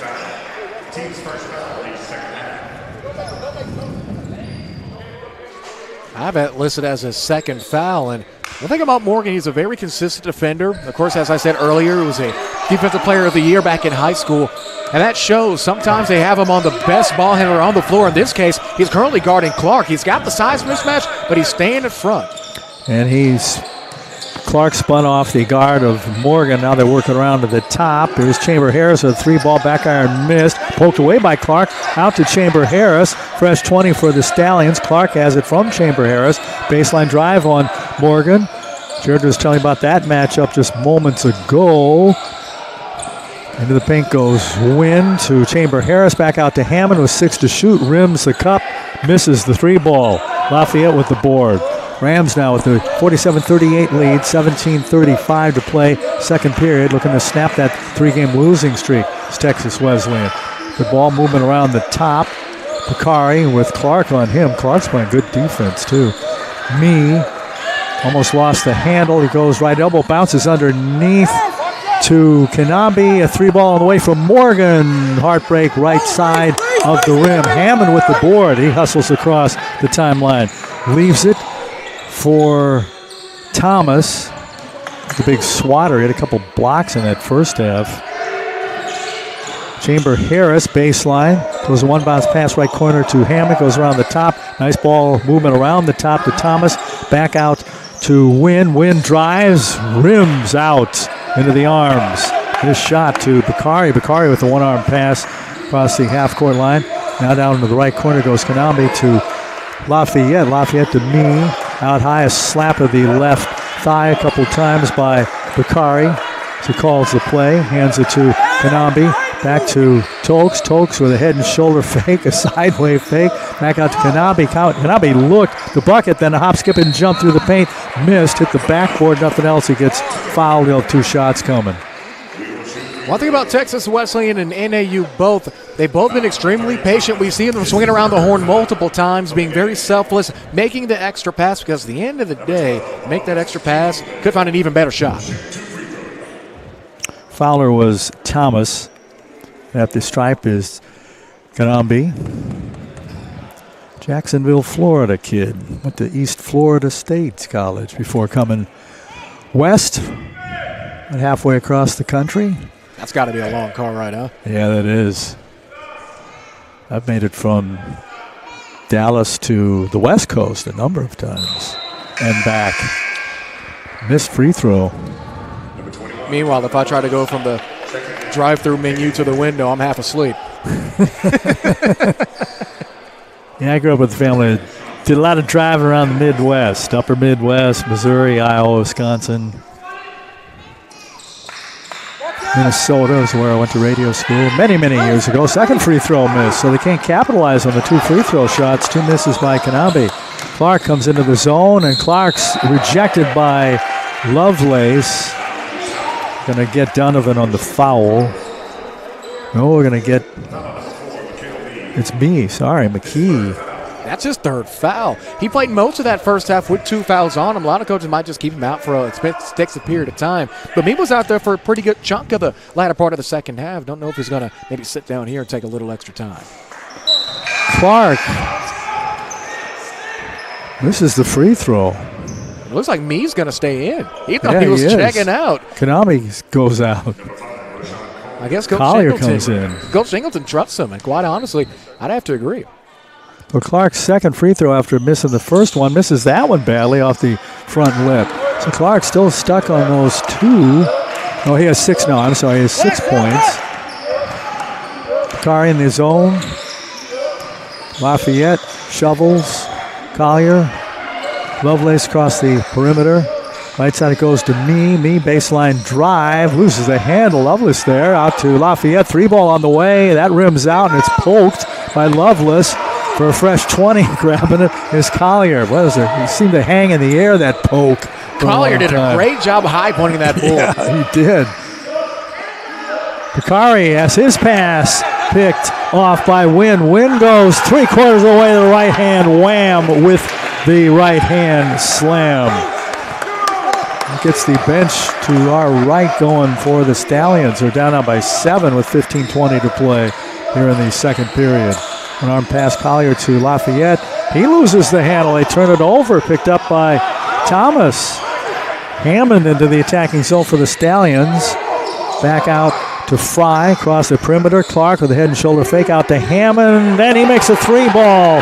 Missed 2 in the first frame. Then hit 2 later. Now he hits 1 here. Cuts the lead now to 4. 47-43. I told you, Jimmy. Transition is what's going to keep NAU in this game. And now we have a big-time dunk and a big-time 3. Another 5-0 run. The exact same thing that happened earlier. Looks like that might be a full timeout. It is 47-43. The Texas Wesleyan 45-34 lead is evaporated to 3 here with 14:56. I should say left here in the. Yeah, it is 14:56 left here in the second period. Let's grab a break. College basketball on ASN2 and ASN Radio.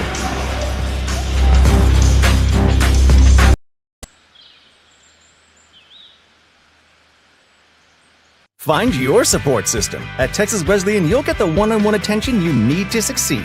Texas Wesleyan, small classes, big scholarships. Now that's smaller, smarter.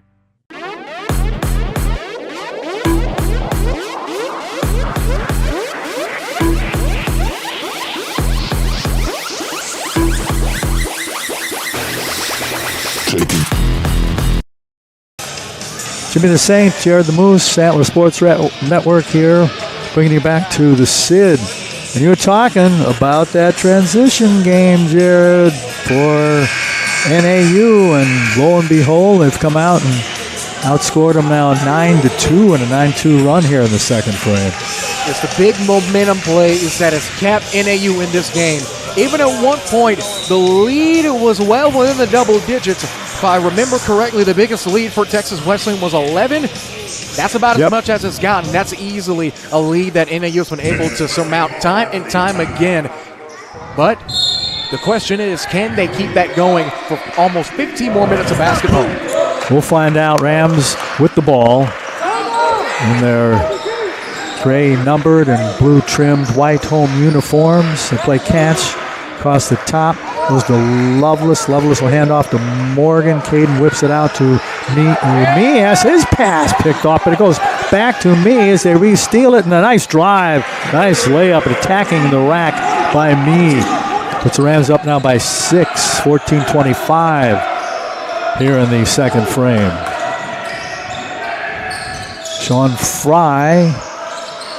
Baseline shot missed. Rams with the board. Kanambi gives it to Morgan. Caden, 3-ball, bingo, bango, bongo. He hits it, and just like that, they're back to a 52-43 9-point lead. Like Coach Bowles wants a timeout. Wow, there's nothing like it. And Caden with a big smile as he comes off, getting some low 5s and high 5s. 30-second timeout, let's keep it here. So there's nothing like the 3-ball to quiet the transition game. Well, it seems like every time NAU starts to get on a run or they have an opportunity to bring things back, every single time Texas Wesleyan has a response pretty much immediately.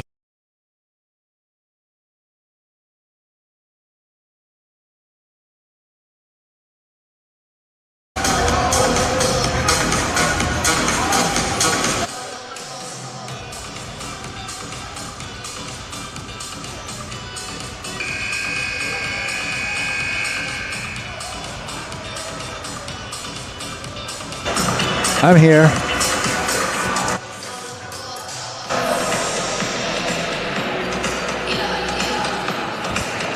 So timeout over, 52-43. Texas Wesleyan with the 45-34 halftime lead, then a 9-2 run early here in the second by the Stallions, and Rams have climbed back to a 9-point advantage. Stallions with the ball. Clark held to 2 points in the first half. He currently has 6. There's a number 2 3-ball shot in by E.J. Wynn with 2 on the back of that blue uniform.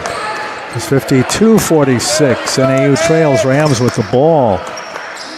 Nearing 13.5 to play, second period. Morgan out high to Me. Me had a wide open, almost uncontested, but Fry charged at him, but Me says, I'm going to make a 3, and he does.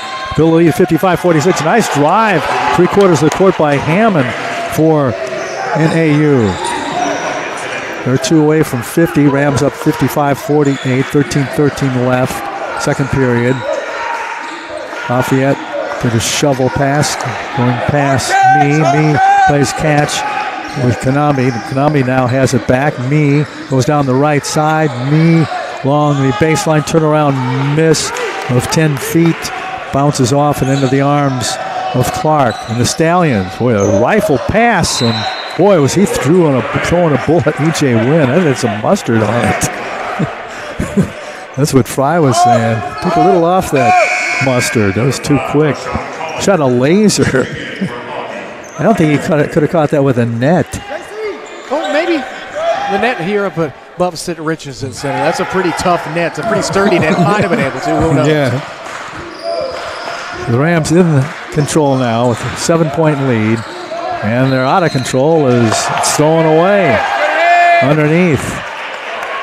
Lovelace again pleading his case. He looked over his coach, Brendan Shingleton, saying, Definitely want to take another look at that. Take a look at slow motion as that skip through from Lafayette. Oh! No. And in attacking zone and scoring are the Stallions. They're down by 5 now. Hotly contested is this thing as signaling is Collier. Collier dribbles center circle top of the key to Morgan. Morgan baseline drive, shoved Hammond back out to Collier. Wide open 3-ball. Nothing but air out of bounds. Stallions will play it in. After NAU, this is the time to keep doing what you're doing, forcing the Rams to run in transition. Let's see if they really are the running Rams. They call them the running Rams all the time, but games like this, they're going to see them all throughout the Sooner Athletic Conference season. So if they can stop North American here and keep them at bay and expand that league back and continue to keep them at bay, this could be a pretty good testament to how they can play coming up in the conference season. Yep. Stallions chewing down to 10 to shoot. Clark, one-arm pass to Hammond. Hammond 3-ball, front iron miss. Lovelace up to get the board for Texas Wesleyan. Me across the half-court line. Down the paint. Wham! With the right hand goes McHale Me. 57-50. Rams back to a 7-point lead. Fry in the attacking zone. Out it comes to Thomas. Thomas trips and falls, loses it. Collier gets it to Morgan, left corner, down low underneath. Lovelace way out to the right side. Another 3-ball on the way, and that's stuck in. Uno, dos, tres, a 3-ball. Another one by Me. It's the Me 3-ball show. Did he call bank? Do we count that? Do we do the old-fashioned way? If you don't call bank, you don't count at all? Wow, it is right. We're under 11 to play now. It's back to a 10-point lead for the Rams, 60-50. Body fake by Fry. Dribbles to the top of the key. No-look pass left. 3-ball on the way is missed by E.J. Wynn. Rams clear the board. Collier. Rashawn gets it to Lafayette. Chris, 6'10", stops, pops, hits it. Nothing but net off the left elbow for the Motown Kid. They're up by a dozen of the Rams. Biggest lead of the game for Texas Wesleyan. NAU has to respond. Clark shoots, misses from the right corner. Collier with the board again. Here's Lovelace doing that top skipping and jumping down the paint, and again he loses it. That's the third time this half that he's lost it out of bounds underneath. Now let's take another look via our Simple Simon instant replay of that Mikhail Meade dunk. You know, we have top 10 plays of the month here on the Antler Sports Network. That just might be number one or a very close contender. Hopefully we'll get that on. You never know. Yep. We've seen some pretty spectacular plays already this month. Absolutely. In 10 seconds now, it'll be 10 halfway through the half. Rams leading 62-50. Stallions with the ball. Luster gives it up to Johnson. Johnson, center circle, top of the key, pass to Fry. Fry whips it to Luster, and he cranks in a three ball. Bryce Luster out of Houston Paytow High School. Yep. Rams in the attacking zone. Kanambi to far right corner. Caden Morgan signals, get away from me, and then throws it out high. Left it goes to Bakari. Kanambi. Lovelace in a scrape there with a couple blue-shirted Stallions.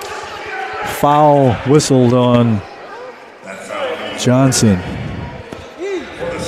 Aaron Johnson, here's first foul of the game, and that's a lot of what we've seen every time Texas Wesleyan tries to go down post to Lovelace and even to Lafayette. They have a backside guarder that helps side guard try to dig in and force any kind of a turnover or loose ball, but doing that too much, just like we saw there, can get you in foul trouble. Inbounds pass ends up to Bakari. He drives low and scores off the right side. Gets knocked to the 94 by 50-foot hunk of wood. Basket good.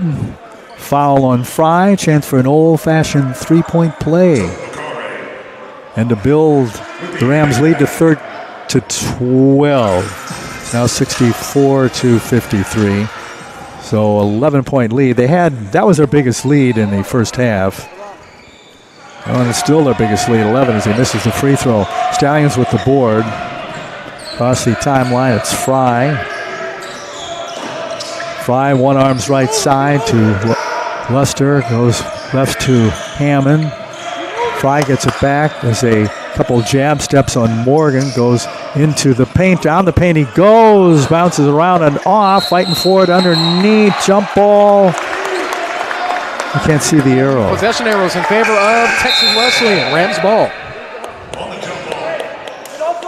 And we're on obviously the opposite side of the possession arrow. I don't have x-ray vision. You're a man of many talents, Jimmy, and you stop at x-ray vision? To get a mirror out there and hang a mirror. Get the reflection.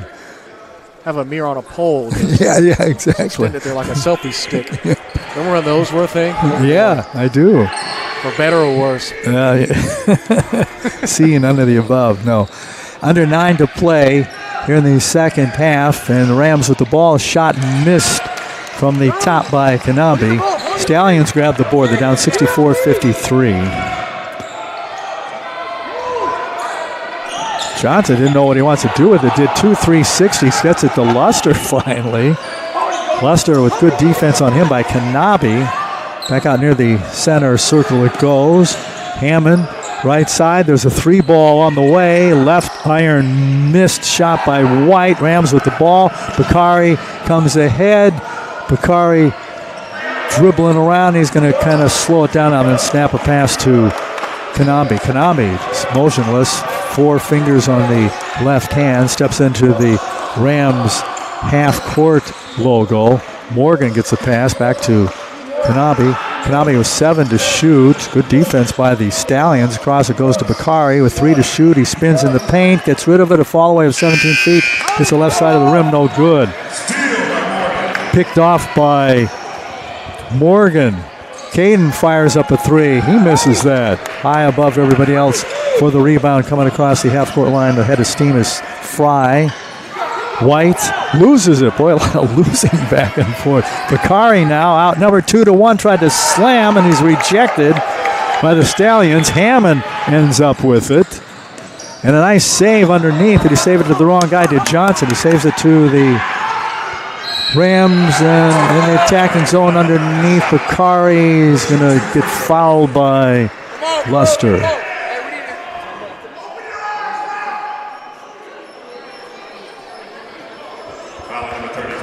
Now for North American, it seems as if they're going back to the well, back to the very thing that's keeping them in this game, and it's only let that largest lead get to about 11 or 12. But it seems like the well is slowly but surely running dry to Wesleyan, controlling the 50-50 ball count. Bakari's 13th point makes it a 12-point, 65-53 Rams lead. Mia's 16, Morgan 15, now Bakari and Lafayette with 13. Both teams substituting freely. Bakari, deep knee bend, and fires in the second one. So Tokes has 14 now and a 66-53 lead. Rams biggest of the night, 7:12 to play here in the second. Down the paint goes Fry, a nice little finger roll. He gets the back iron, front iron, and through. Rams quickly ahead. Their reverse layup is missed underneath by me. Kind of lost the handle. It looked like he wanted to slam. Lost the handle, missed the reverse, boarded by Stallions. Clark with it. Clark goes baseline on Anderson. Gonna get Jalen. It's number 1 on Jalen.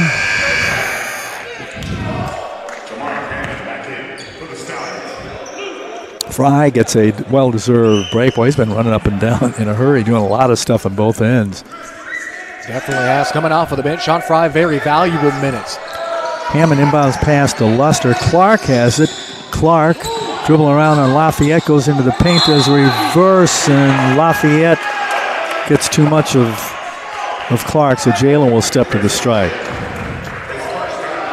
Lafayette, even though we've seen him do a lot of work in the middle, rebounding the ball, clock in the paint, great job by the former Raging Cajun to only have 1 foul up to this point. That's only his first. Yep. Clark looking for his 7th point. And gets it with the swisho. Came in 19.5 average, 11 boards, 4 assists, 66 from the charity stripe. That was his first make tonight. His 4th attempt from the line, misses, so he's 1 out of 4. Goes for his own board and gets it. Wow. Lafayette did a great job covering ground, trying to get that defensive rebound. Went from the far end of the block all the way to the corner in a matter of seconds with 2 more Stallions in front of him also trying to get it. Putting his body on the line. Has that massive knee brace on. I know one thing. I wouldn't want to get hit by it. Yeah, he looks like a football player. There's a strong hustle. Inbounds pass, and Clark's fumbling around with his shot underneath. Hit the bottom of the rim. He lands on his back and a little circle, a double circle underneath. He gets fouled. It's going to be on Caden Morgan. He has 3 on him now. Now it seems as if Clark will go back to the line, maybe to try to right his wrongs, and now it's time for NAU to get a little bit of the sweep action as Hammond will clean up the next mess. Morgan with 15 points trails me for the Rams' leading score of 16. So Clark back to the line. 1 out of 4 from it tonight. Make it 1 out of 5. He's not a bad free throw shooter coming in, 66%. Now at 20. Well, like I said earlier, Jimmy, blame it on the dressing, the giblet gravy, the turkey, or the ham. Are you a fried turkey or a roasted turkey kind of guy, Jimbo? Roasted and organically raised and humanely processed. So he makes the second one 66-57. Rams with the ball, the lead. 6.5 to play here in the second. Rams trying to get out of a 3-game skid. Morgan out high. Collier to me. Top of the key on Clark. He goes into the paint. Little fall away. It's nothing but the lower part of the left backboard. Hammond grabs the board and dribbles from his knees. Gets rid of it and across the half-court line now is Clark. Are they going to go to Clark now? Down the paint. The left hand. Threw it up. Got fouled by Lafayette. Chris goes bent over, not to his knees. There's a big brace on that right leg. I mean, it's a big, thick thing. Goes from the bottom of his shorts to just above his right ankle. Then he has a sleeve on underneath that. It's a Rob Gronkowski-esque knee brace. Yeah, it is. It does look like a Gronk knee brace. Clark back at the stripe. Oh, and wanted to come out, but it went down and in. Now, notably, the Rams only one more foul to give. Similar situation North America was in the first half. The Rams are in the second half, but the shoe's on the other foot. For North America, take advantage of that. Use your size, use your strength. Put the Rams in foul trouble, especially with Lafayette coming out. Hopefully he's okay. There's an opportunity to strike while you can. And Collier left as well. As Clark's second one this time around, he cans that one. So it's a 66-59 Rams lead over the Stallions. 6:07. The Rams can just keep making baskets and getting a stop or two. I know time's starting to become an ally. Still plenty of time with 6 left now in the second. Collier whips it across.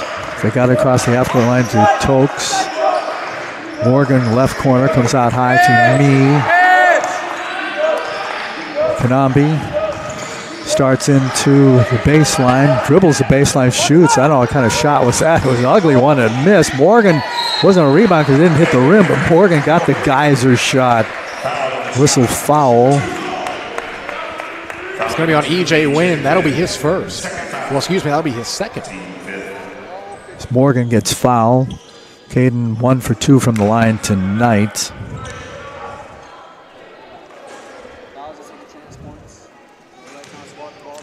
He had a Fort Worth local kid, went to Fort Scott CC.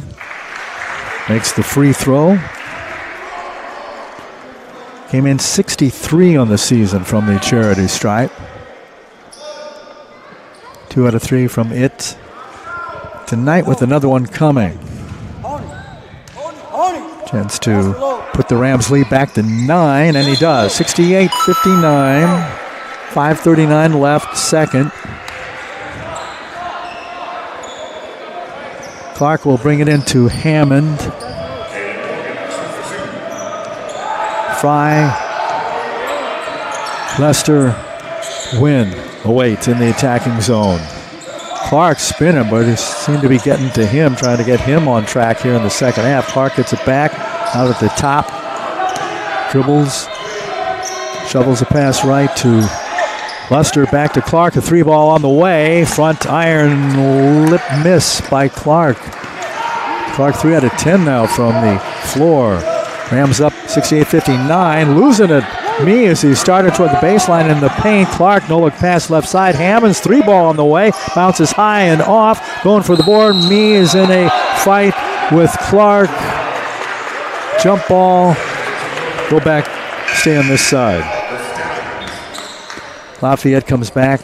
Morgan comes back. Out goes Lovelace for the Rams. In comes Collier. Kanambi will grab a chair. The rest of the Rams on the floor will grab a chair too. Full timeout, 4:56 left here in the second. Scrabble break, Rams up 68-59. College basketball on ASN2 and ASN Radio continues after this timeout.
Good one tonight from the Sid here in Fort Worth at Texas Wesleyan University. Jimmy the Saint, Jared Jones, the Moose, Antler Sports Network, Rams leading at 68-59. They led at the half, 45-34. They've had a 13-point lead tonight. Stallions with the ball. They're working out top. He's right now to Clark. Clark on Lafayette. Drives the lane, and he gets bumped. And chance for a three-point play as he gets the and one. It's Lafayette. And this is where, if you're a coach, this could be either the easiest or the hardest part of your job. You're solely trying to come back against a team that's been hot from three, has been dominating on the 50-50 balls, getting on the floor. Give the ball to your best guys and let them get buckets. Well, it's been the Jalen Clark free throw show here in the second half. The last, I think, 4 straight times down now as he makes the second free throw. That's the gap now, 68-62. That was a three-point play the old-fashioned way. He's 5 out of 9 from the stripe. Clark now with 13, came in with that 19.5 average, had 2 in the first half. Rams with the ball being pressed now, almost traveling. Ooh, no calls. Coach Bowes wanted it. Might have heard him saying, where's the travel there? Kari out top of the key, goes left to Collier. Morgan uncorks a 3-ball, back iron missed. No Rams around it, falls into the arms of the visitor from Houston, Thomas. As Clark driving, he puts Caden Morgan on the wood. Foul on Clark, charging foul. Caden skidding on his back to the baseline. That's what Morgan does. He does the little things, knocking down threes. Even though he's slowly gotten cold in the later part of the middle part of this second half, still big plays. 4 out of 7 from three-point land tonight for Morgan to lead the Rams with 17. He and Hammond, game's leading scorers, they each have 17. Rams to play in, 4:15 now left here in the second. They're up 68-62, one-arm pass. Boy, Bakari almost ran away from that one-arm bullet. Bakari drives, feigns a pass, gives it to Lovelace. Top of the key, Collier left side with 10 to shoot now is Bakari. Goes around a screen, set by Lafayette, and down high block left out to Lafayette. 3-ball on the way, bouncing high and off. Hammond jumps up and grabs the board for the Stallions. They come into the attacking zone. Down the paint, reverse by Fry. Misses the shot. He'll get 2 forthcoming. Gets fouled. Wow. These are the 2 biggest free throws of the game for North American. 18 fouls for Texas Wesleyan. Only 2 more to give until they get into the automatic 2 shots with a double bonus. Of course, some people might remember for high school, new rule, 5 fouls per quarter. No more 1-and-1, 2 shots automatically. That's right. Not here in college ball. And that's 4 on Lafayette now. He's at the stripe. Sean Fry, kid out of McKinney, shoots it through. The Bakersfield CC. Assuming that's Bakersfield, California. To the other side of the country. Yeah, it is. There's a surrogate California. I have a bunch of friends living in Bakersfield, along with many other places. Misses the second free throw. Morgan with the board. Rams with the ball. 3:35 to play. Second, they're up by 5. Kari. Collier back to me.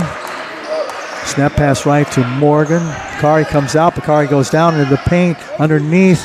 One bounce dribble, a fake by Lovelace, rolls round and off, and rebounded by Wynn. Hammond has it for the Stallions. He misses. Well, a lot of those slow rolls, rolling off shots. Hammond's helped up by Clark. She got knocked down left part of the, just at the mid-block, actually. If you're the Stallions, you've gotten to where you want it to be. Coming out of the break, you said if you can get it to single digits, you got a game. Now with an opportunity and a big layup there. Here we go. This is where things get dicey, ladies and gentlemen. Clark showing why he was the RRAC Player of the Week last week. Rams up by 3. Under 3 to play. Morgan baseline. Morgan bounces. Lovelace gets rejected by that guy Thomas. His second swat of the night. It probably could be the most important swat of the night. Yes. 68-65 with 2:49 left. It's a 30-second timeout. We'll keep it here. Rams led at the half, 45-34. They've had a couple 13-point leads here. Still in a 30-second timeout. Both teams talking it over. This could be two completely different chats here in their respective huddles. Texas Wesleyan have seen their lead of at once was 12 slowly but surely diminished. And what we discussed in the pregame reigned supreme here, Jimmy. The running Rams getting outran by the Stallions, at least right now. The transition game got them into this game, and it's keeping them in this game. And now it's going to be on the defensive side of the ball. Can they make those big-time blocks? Can they force turnovers? And for Texas Wesleyan, can they get high-percentage shots? And most importantly, can they make high-percentage shots? We've seen Chris Lafayette hit those mid-ranges from both elbows, and even from the block and the turnaround jumpers. Those have been definitely a big factor, but I was back in the first half. Someone else has to step up. We saw him get a bit shaken up later on in the first half. We're now seeing him in foul trouble. 4 fouls with 2:49 left to go. In Texas Wesleyan, only 2 more fouls to give. Who's going to step up? Rams shooting 44, 41 for North America. Rams inbounds pass. It comes. Lafayette hands off to Morgan. Morgan to Bakari. Bakari quick right to Collier. Shoots and misses. Hagan missed the follow-up. Got his own board, though, on the miss, and a fresh 20. To Bakari, back to Morgan. Caden goes to Collier, sideways pass to Me motionless, then he drives into the paint. He goes over the attempted block, and 2 follow-ups after that miss by Lafayette. Scrambling for the board on the far right corner. Whew. Coach Singleton is not happy. No, he's on fire. So it was knocked out by, well, they're going to bring it in the far right side. Now they're moving up here. They did bring it in. This was a slow roll. It's finally picked up before he crossed the half-court line by Fry. Rams up by 3, nearing 2 here in about 8 seconds in the second period. Fry with a reverse miss. They poke it around. Bakari couldn't get it. Lands in the arms of Chamber Harris. There's Thomas trying to 3 from outside. Missed. Bakari all alone for the rebound underneath. For the Rams, and it's stolen away by Clark. The pass intended for Me, and Clark draws a foul. Ooh, boy, oh boy. That was a weird exchange. Little slow to get up for North American was Fry. Texas Wesleyan at one point had a 4-on-5 advantage if they were able to move the ball up the floor. North American stayed home. They stayed with active hands, forcing the turnover, and now sending their best player back to the line with an opportunity to make this at least a 1-point game. Mm-hmm. Clark shooting most of those 9 free throws here in the second half, and that one goes through. 6 out of 10 now as he cuts the lead now to 2. Can't remember the last time they were ahead. Been pretty much since the beginning of the game. Yeah. It was, I believe it was the first or second, or it was the third possession of the game when it was 4-3, if I remember correctly. That's right. You're right. And Clark fills up the net to the right with his second free throw at 68-67. Rams with a 1-point lead. Buck 47 and counting. Rams into the attacking zone. Collier, snap pass across the top to Me. Kari comes out and gets pass from him.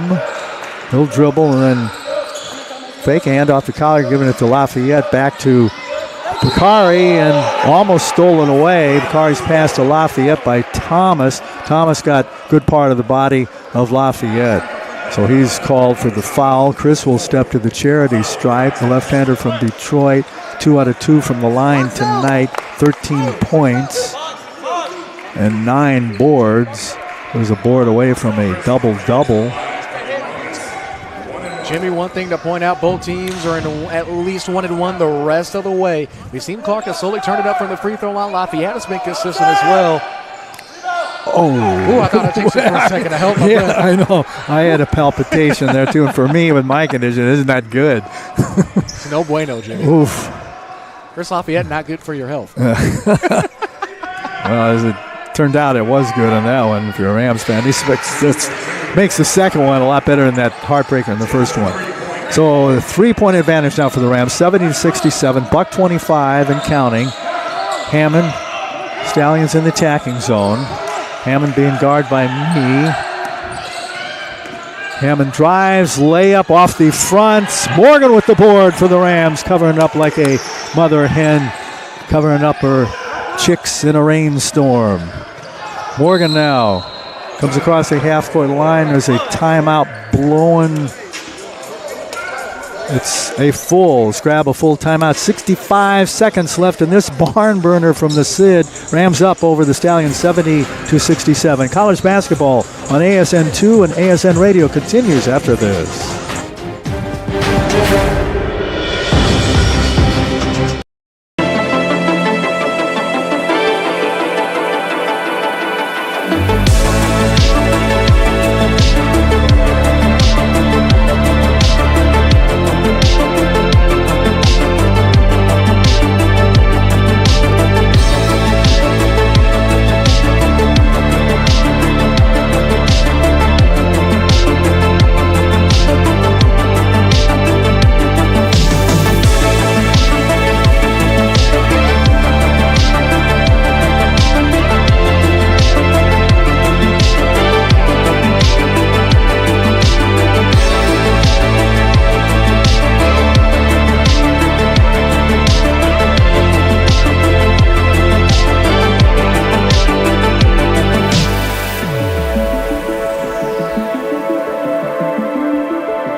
The barn being the Sid Richardson Center here.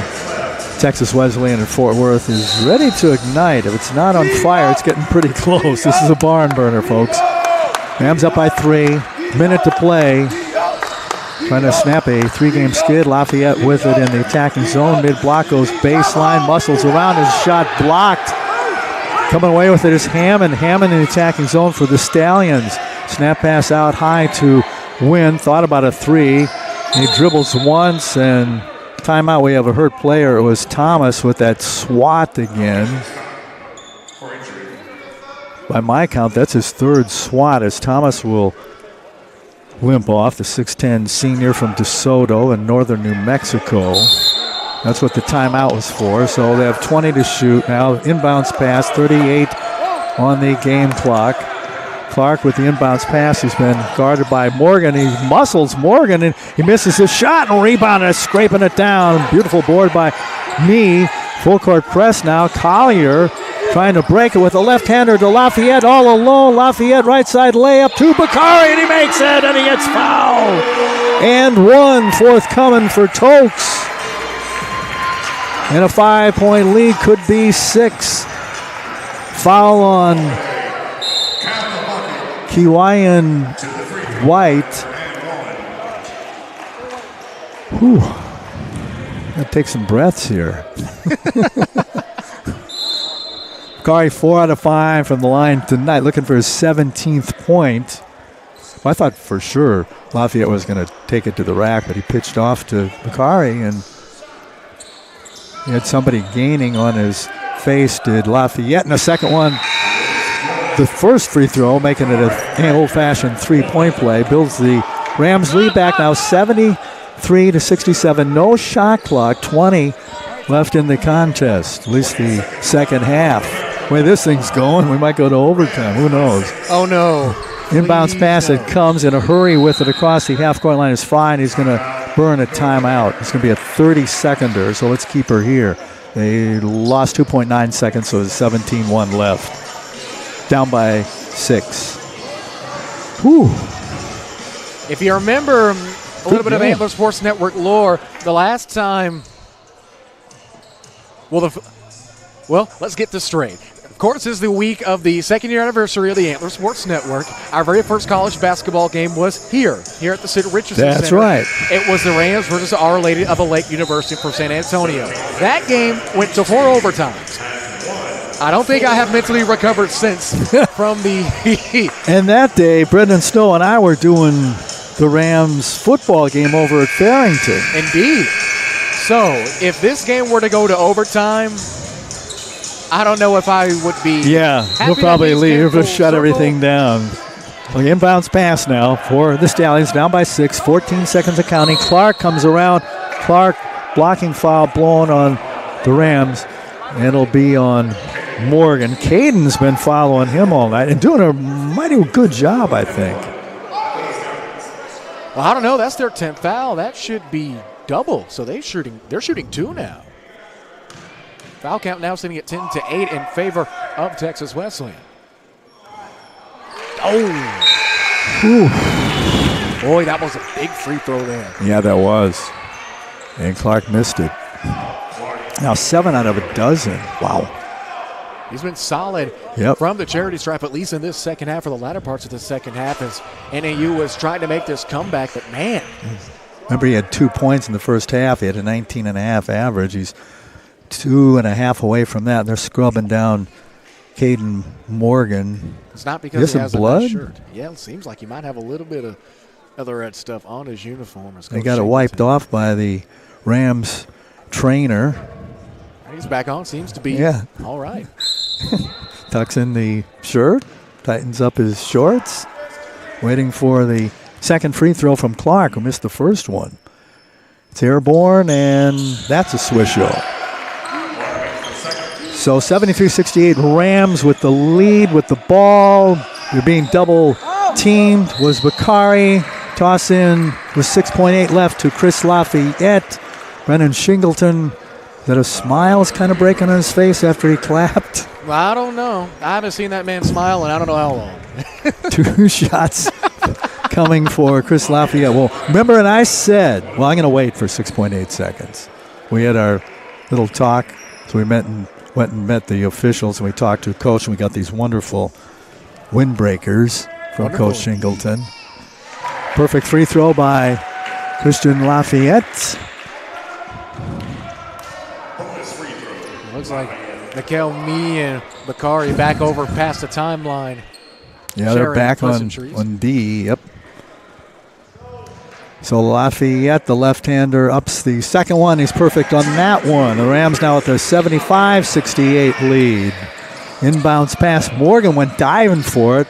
Here's a 3-ball top of the key, missed by Fry, and at the buzzer, there it goes, 75-68. The final.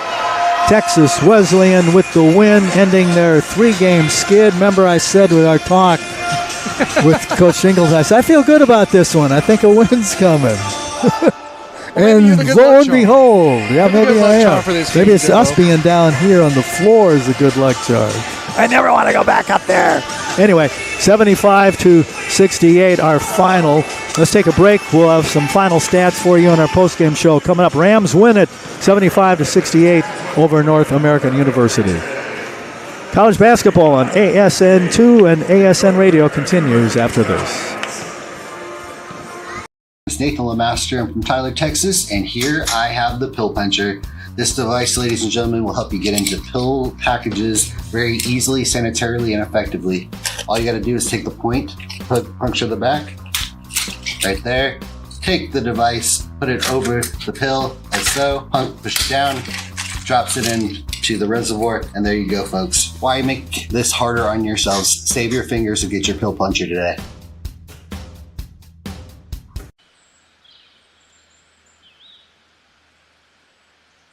Find your support system. At Texas Wesleyan, you'll get the one-on-one attention you need to succeed. Texas Wesleyan, small classes, big scholarships. Now that's smaller, smarter.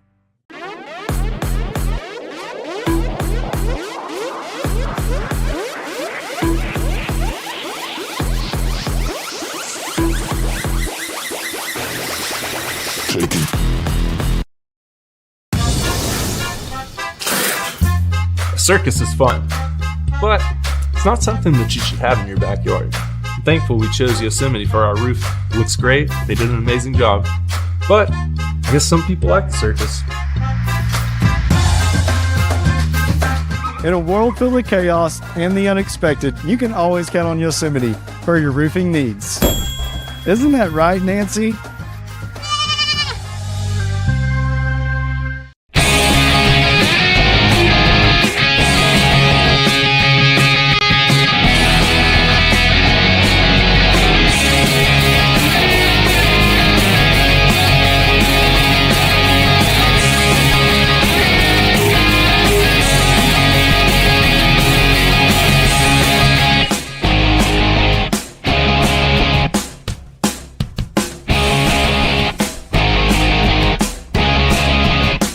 My name is Chance Ducote, and I'm the pre-owned sales manager at Moritz Chevrolet. The Moritz Promise is a lifetime warranty on the engine and transmission that's given to you at no cost. It's good for the lifetime as long as you own the vehicle. As long as the car is 10 years old or newer and has under 100,000 miles when you buy it, it's going to come with that. It's going to cover everything, all your lubricated parts that's part of your engine or your transmission. Come see us today at Moritz Chevrolet, home of the Moritz Promise. Not only is it going to give you a lifetime warranty, it's going to give you peace of mind and confidence to buy with us.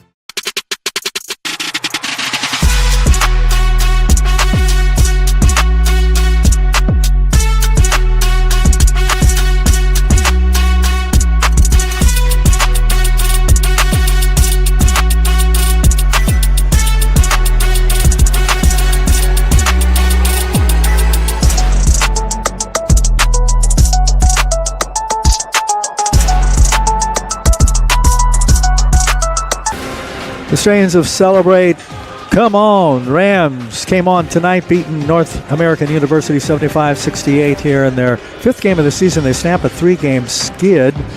Quick stats, Rams shot 42 from the floor, 43 from three-point land, 75% from the stripe. Three guys with 17, one was 16, the three was 17. Tokes Bakari, Caden Morgan, Christian Lafayette, who was our player of the game, that's 16 for Mikhail Me. And here comes Christian. And get him over here. He can go from this side. Is he going to be able to hear us? Let's get him a set of headsets. He pulls up a chair. Here's Mr. Motown, we call you, the left-hander from Detroit City. Christian Lafayette, you're a player of the game tonight. Wow. I told Coach Singleton before the game I had a good feeling about tonight that you guys are going to snap the skid. So, well, sum up your thoughts. It was a great game. You had 17 points, 9 boards. Sorry about you didn't get the double-double. You're one away from a double-double. But thoughts on the big win tonight? It was big time, 3 losses in a row. We've been grinding it out in practice, working on defense, offense. It's been a full team effort, but, glad to get the win tonight. Before the game, the discipline was something you guys were really working on. How was the discipline tonight in the victory? It was good at times. I think we, picked each other up, and we turned the negatives into positives, and we just, kept our head up and didn't fight. Or we kept fighting and didn't quit. So. They had a couple you had a couple double-digit leads. They didn't have any double-digit leads. I think the only lead they had was early at 4-3, but kind of got scary there after the 45-34 halftime lead, and they had made some transition buckets and then some threes and then cut it to, a short lead. What did you guys do then to defend them to get back on top after that? We just, stuck to our principles, contain, contest, try to keep dudes in front of us. They got good players. It was a challenge for us, but, we came away with the win, so that's all that matters. And Richard Ame-Foulé hurt his back before the game, so did you miss him tonight, or did he make any difference not playing tonight? He's definitely a huge factor. We had to pick up, because he plays both ends of the court, so it was definitely a loss for us, but hopefully we can get back healthy and get back on the court. How was your Thanksgiving? Do anything spectacular? Good. Yeah. Can't complain. Can't complain about this. Is there any food left over for tonight? No, that's gone. Okay. Well, go get something to eat and celebrate, and good victory tonight, and we'll see you next week from start of conference play. And speaking of which, you got the game a week from Thursday, a week from yesterday. How does UNT look? Have you even looked into them yet, UNT Dallas? No, we haven't taken a look, but I'm sure we will. They're always working on that, so we'll be ready, though. All right, good. Enjoy the rest of the weekend. Congrats on the victory. Thanks, guys. Appreciate it. There he goes. Christian Lafayette, 17 points, 9 boards, our player of the game. And we have Coach. We'll just slide right into Coach. Okay, here's Caden. Here's Caden real quick. Okay. He's out. He's putting on the headsets. It's Caden Morgan, another one of the 17-point guys tonight. Boy, great victory. What are your thoughts? I think we were struggling before this, so this was big for us. We just had to start trusting each other and getting stops on defense, and we knew everything would will come into place. Before the game, Coach talked to us about discipline. He said that was a big factor. How was the discipline tonight? Do you think that was really a big factor in the victory tonight? Yeah, I think that that's why we came out on top. It's a game of runs, and they did their part, and they got it close at the end, and we just kept trusting each other and trusting the game plan and stayed disciplined, and that's how we came through. You guarded Jalen Clark there, RRAC Player of the Week last week, a big game against Southern New Orleans. He had 2 points at the half, and he finished with 18, but he 8 out of 13 from the charity stripe. A lot of that was in the second half. Pretty good job on him. What did you do to kind of control him for the night? Just energy and effort. He was bigger than me, but I just know I got to play harder, and that's what happened. You took some blood. We noticed the trainer cleaned some blood off. What happened there? Honestly, I don't know. I looked down and I was bleeding. I'm not sure what it was from, honestly. And the trainer was wiping off, and you kind of just shuffled and tucked your uniform back in and tightened up your shorts and went on and guarded Clark and stuff. So great win tonight. Congratulations. And what did you do for Thanksgiving? Did you have a good day yesterday or 2 days ago, whenever that was? Yeah, I just went home and spent time with family. I'm just thankful for them. So. Any turkey left over? Nah. It's all gone? Just desserts. Okay, desserts. Yeah, we got plenty of that left over, too. As a matter of fact, I think we still have another leftover at home, which I'm going to do tonight. But go get something to eat, and good luck. We'll see you next week against UNT Dallas, opening up SAC conference play. Yes, sir. Appreciate y'all. Thanks, Caden. Thank you. All right, adios. There he goes, and we'll slide into... Let's grab a quick break, and we'll come back with head coach Brendan Shingleton. Rams win it tonight, 75-68. More coming up on the Antler Sports Network. My name is Chance Ducote, and I'm the pre-owned sales manager at Moritz Chevrolet. The Moritz Promise is a lifetime warranty on the engine and transmission that's given to you at no cost. It's good for the lifetime as long as you own the vehicle. As long as the car is 10 years old or newer and has under 100,000 miles when you buy it, it's going to come with that. It's going to cover everything, all your lubricated parts that's part of your engine or your transmission. Come see us today at Moritz Chevrolet, home of the Moritz Promise. Not only is it going to give you a lifetime warranty, it's going to give you peace of mind and confidence. Aftermath of a joyous Sid Richardson Center here tonight. Jimmy the St. Christopher along with Moose Jared Jones on the Antler Sports Network. We're joined by Rams head coach Brendan Shingleton, and I said before the game I felt there was a victory tonight, so got kind of scary there, but your thoughts on the big 75-68 victory over North American tonight? It's been a long couple of weeks. We needed to find a way to win, and we did that, but we make things very difficult, and I don't know if that's me or them or the time or the team, but we got to simplify this game, and I don't know how to do that. Maybe I'm in the wrong business, I don't know, but you know, the thing is that I challenge my guys all the time is just to be themselves, and I think sometimes they play in a little bit of fear. I don't know if that's noticeable or not, but you know, I was challenging them to be better tonight, and they did. We lost our starting 4-man or 5-man before the game even started. I mean, he fell down in warm-ups. He'd been dealing with a back issue, so hopefully we'll get him back for next week's game, but we'll take a win. Shoot, are you kidding? Yep. I'll take it. Yeah, we talked before the game about, you said, discipline being a big factor in the season so far, especially during the 3-game losing streak. Did you see any discipline that it improved tonight? It did at times. It really did. And for the layman's eyes, you probably wouldn't have noticed it, but the things that we've been emphasizing in practice came to light at times. I think the hardest thing is we have such a long way to go. I mean, but that's why they call it a season, you know, and I get paid $1 million a year to fix it. Good. I'm in the wrong business, I guess. Yeah, me too. We were in the locker room earlier tonight. It was a nice-looking locker room. And thank you, by the way, for these nice, wonderful... You guys look fantastic. Yeah, that's cool. You really do. Thank you.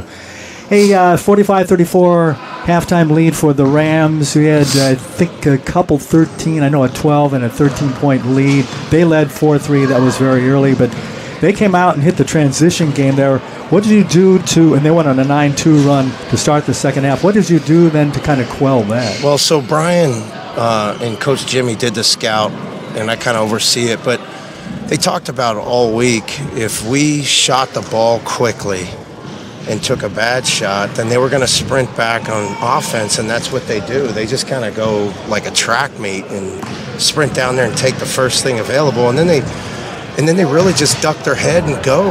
And so we knew that was going to be a challenge for us. We're not moving very well right now. And I will tell you, I think it's more mental than it is physical. I think we're mentally tired. I think we're physically a little tired. We need to recoup next week and just get back to playing some basketball, and we will. It's just been a long couple of weeks. Nothing's really gone our way, and a lot of that has to do with decisions we're making, but we'll be fine. I mean, we just had to play. A lot of teams in our league are going to try to score a ton of points, so we're not built like that. We've got to grind it out. You guys had 3 players with 17 tonight. Bakari just had Morgan and Lafayette on, and 16 for me. And like you said, you didn't have Richard in there tonight with the back problem, but boy, that was a pretty good job by those guys too. And then me had 16, so pretty good balanced scoring from those 4 guys. Let me tell you something. That's everything we expect out of those guys. Chris, when he plays with a chip on his shoulder, he is a different player, and not many come through here like that. But that's the challenge for him. And then you got other guys that are really just hungry to score, but we needed them to score to win tonight, and you're going to see that all the rest of the year. Those guys are going to have to play together for them to score and win together. That's it. I mean, we just don't have enough depth right now. So, how about Caden Morgan's job on Clark, who was their conference player of the week last week? He had 2 points at the half. He was short of his average of 19 and a half. He finished with 18. Well, he started playing a little bully ball at the end there, just kind of backing people down, which is what he does. With these new rules now, the game's soft, you know? Yeah. Like when I played, we tried to break his shoulder or something before he got to the rim, but the game's soft now, so we didn't have an option. So if we'd have had Rich in the game, we would have switched Chris and Rich up on 30 and 23, and so that would have changed the lineups considerably. But Caden's as tough as boot leather, man. I mean, you put him anywhere you want, he's going to fight. He is. Yeah, that Clark looks like a football player. Yeah, he's got crazy hair, too. And I can say that. I've got a face for radio. How can I cover that comment up? Because I have no hair? Is that good? Okay. Yeah, great. you don't. You look like Shrek, so you can say thank that. you. Remember, you said that in the first interview you did with exactly. James No, this I'm year. not offended by that. My wife's over there going, how the hell do I get home? You know, so she's trying to tell me that to lock the door. A couple more for you. Speaking of your wife, how was your Thanksgiving? It was great. Family's good. Family's here. I'm sure you saw my kids running around, all that crap. Yep. No, everybody's good, and you know, I'm just glad you guys are doing this. It makes the experience fun. I've had a couple of parents reach out to me and say you guys are just a lot of fun to listen to, and that brings a whole nother life to this university and campus that we desperately need. I mean, we need to make this more of a professional atmosphere, and you guys are doing that. And we're courtside too, so it's a completely different game. That's why I love being. I'm at home at courtside here. Yeah, so. if we can just get you further and further away from James, y'all might do a good job. Hey, I'll buy that. So, what do we have to do that? Let's see. We can get rid of James. He ain't listening to this anyway. He's wandering around checking his phone. Here he comes, so we'll talk about something else. Is it too soon to look ahead to UNT? No, it's not. Matter of fact, it's not too soon for the coaches. The players need to enjoy this. The coaches and I will meet Monday at 10:30 like we always do, and we'll put a game plan in place, but we're going to have to manage some minutes. We're going to definitely have to manage our bodies because UNT Dallas is probably a more physically gifted team than this. They're not going to be a high-scoring team. They're going to be more disciplined. So we're going to have a little bit better job at defending. But I think our offense is starting to come around, so we should be okay. Is Juwan Howard still their coach? Yes, he is. He does a fantastic job, too. Cool. Yeah, our league is just, it's a gauntlet. I mean, we cannibalize each other. You know, everybody's going to kind of beat each other up, and it's just going to be survival. And that's why I think the way we play might travel a little bit this year, because we don't live and die on shooting, you know.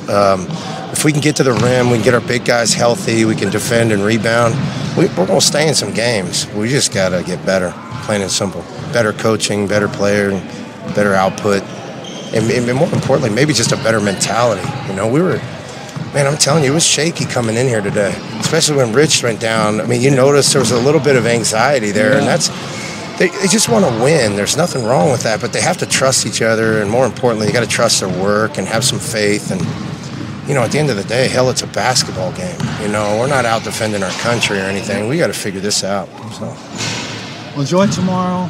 Go back to work on Monday. We'll see you on Thursday. I hope so. Thank you guys for all you do, and you look beautiful in those jackets. Well, Take thank a you picture, again for put the them on the jackets. website. Yeah, we're going to do that. Okay, we'll see All you. right, thanks, Coach. Adios. There he goes, Brendan Shingleton. Winning head coach today as the Rams knock off NAU, North American University, 75-68, and snap their 3-game skid. You want to take a break? You want to wrap her up? Wrap her up, take a break.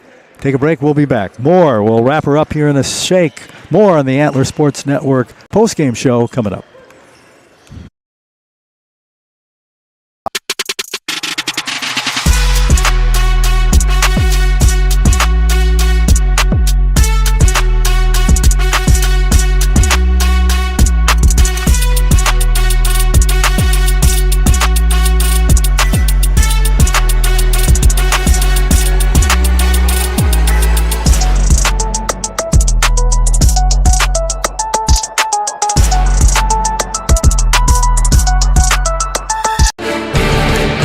Wrapping up a Rams 75-68 victory over North American University. Rams beat the Stallions tonight here at the SID. Snap a 3-game losing skid. Balanced scoring, 17 apiece from Bakari, Lafayette, and Morgan. You heard Caden and Christian on our postgame show, and of course you heard from the great Brendan Shingleton, Rams head coach. And your parting thoughts there, Moose Jones? Well, what we all discussed stood true.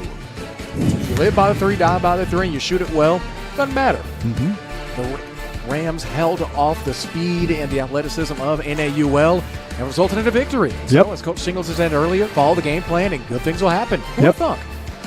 And, Wesleyan shot 42 from the floor, 43 from three-point line, 75 from the free throw line, 38, 30, and 63, those percentages for North American. So for Jared Jones, for Ricky Dotson, James McBride, Coach Shingleton, his staff, everybody here at Wesleyan, Jimmy the St. Christopher saying, so long, we'll catch you later as the Rams beat North American University 75-68. Adios.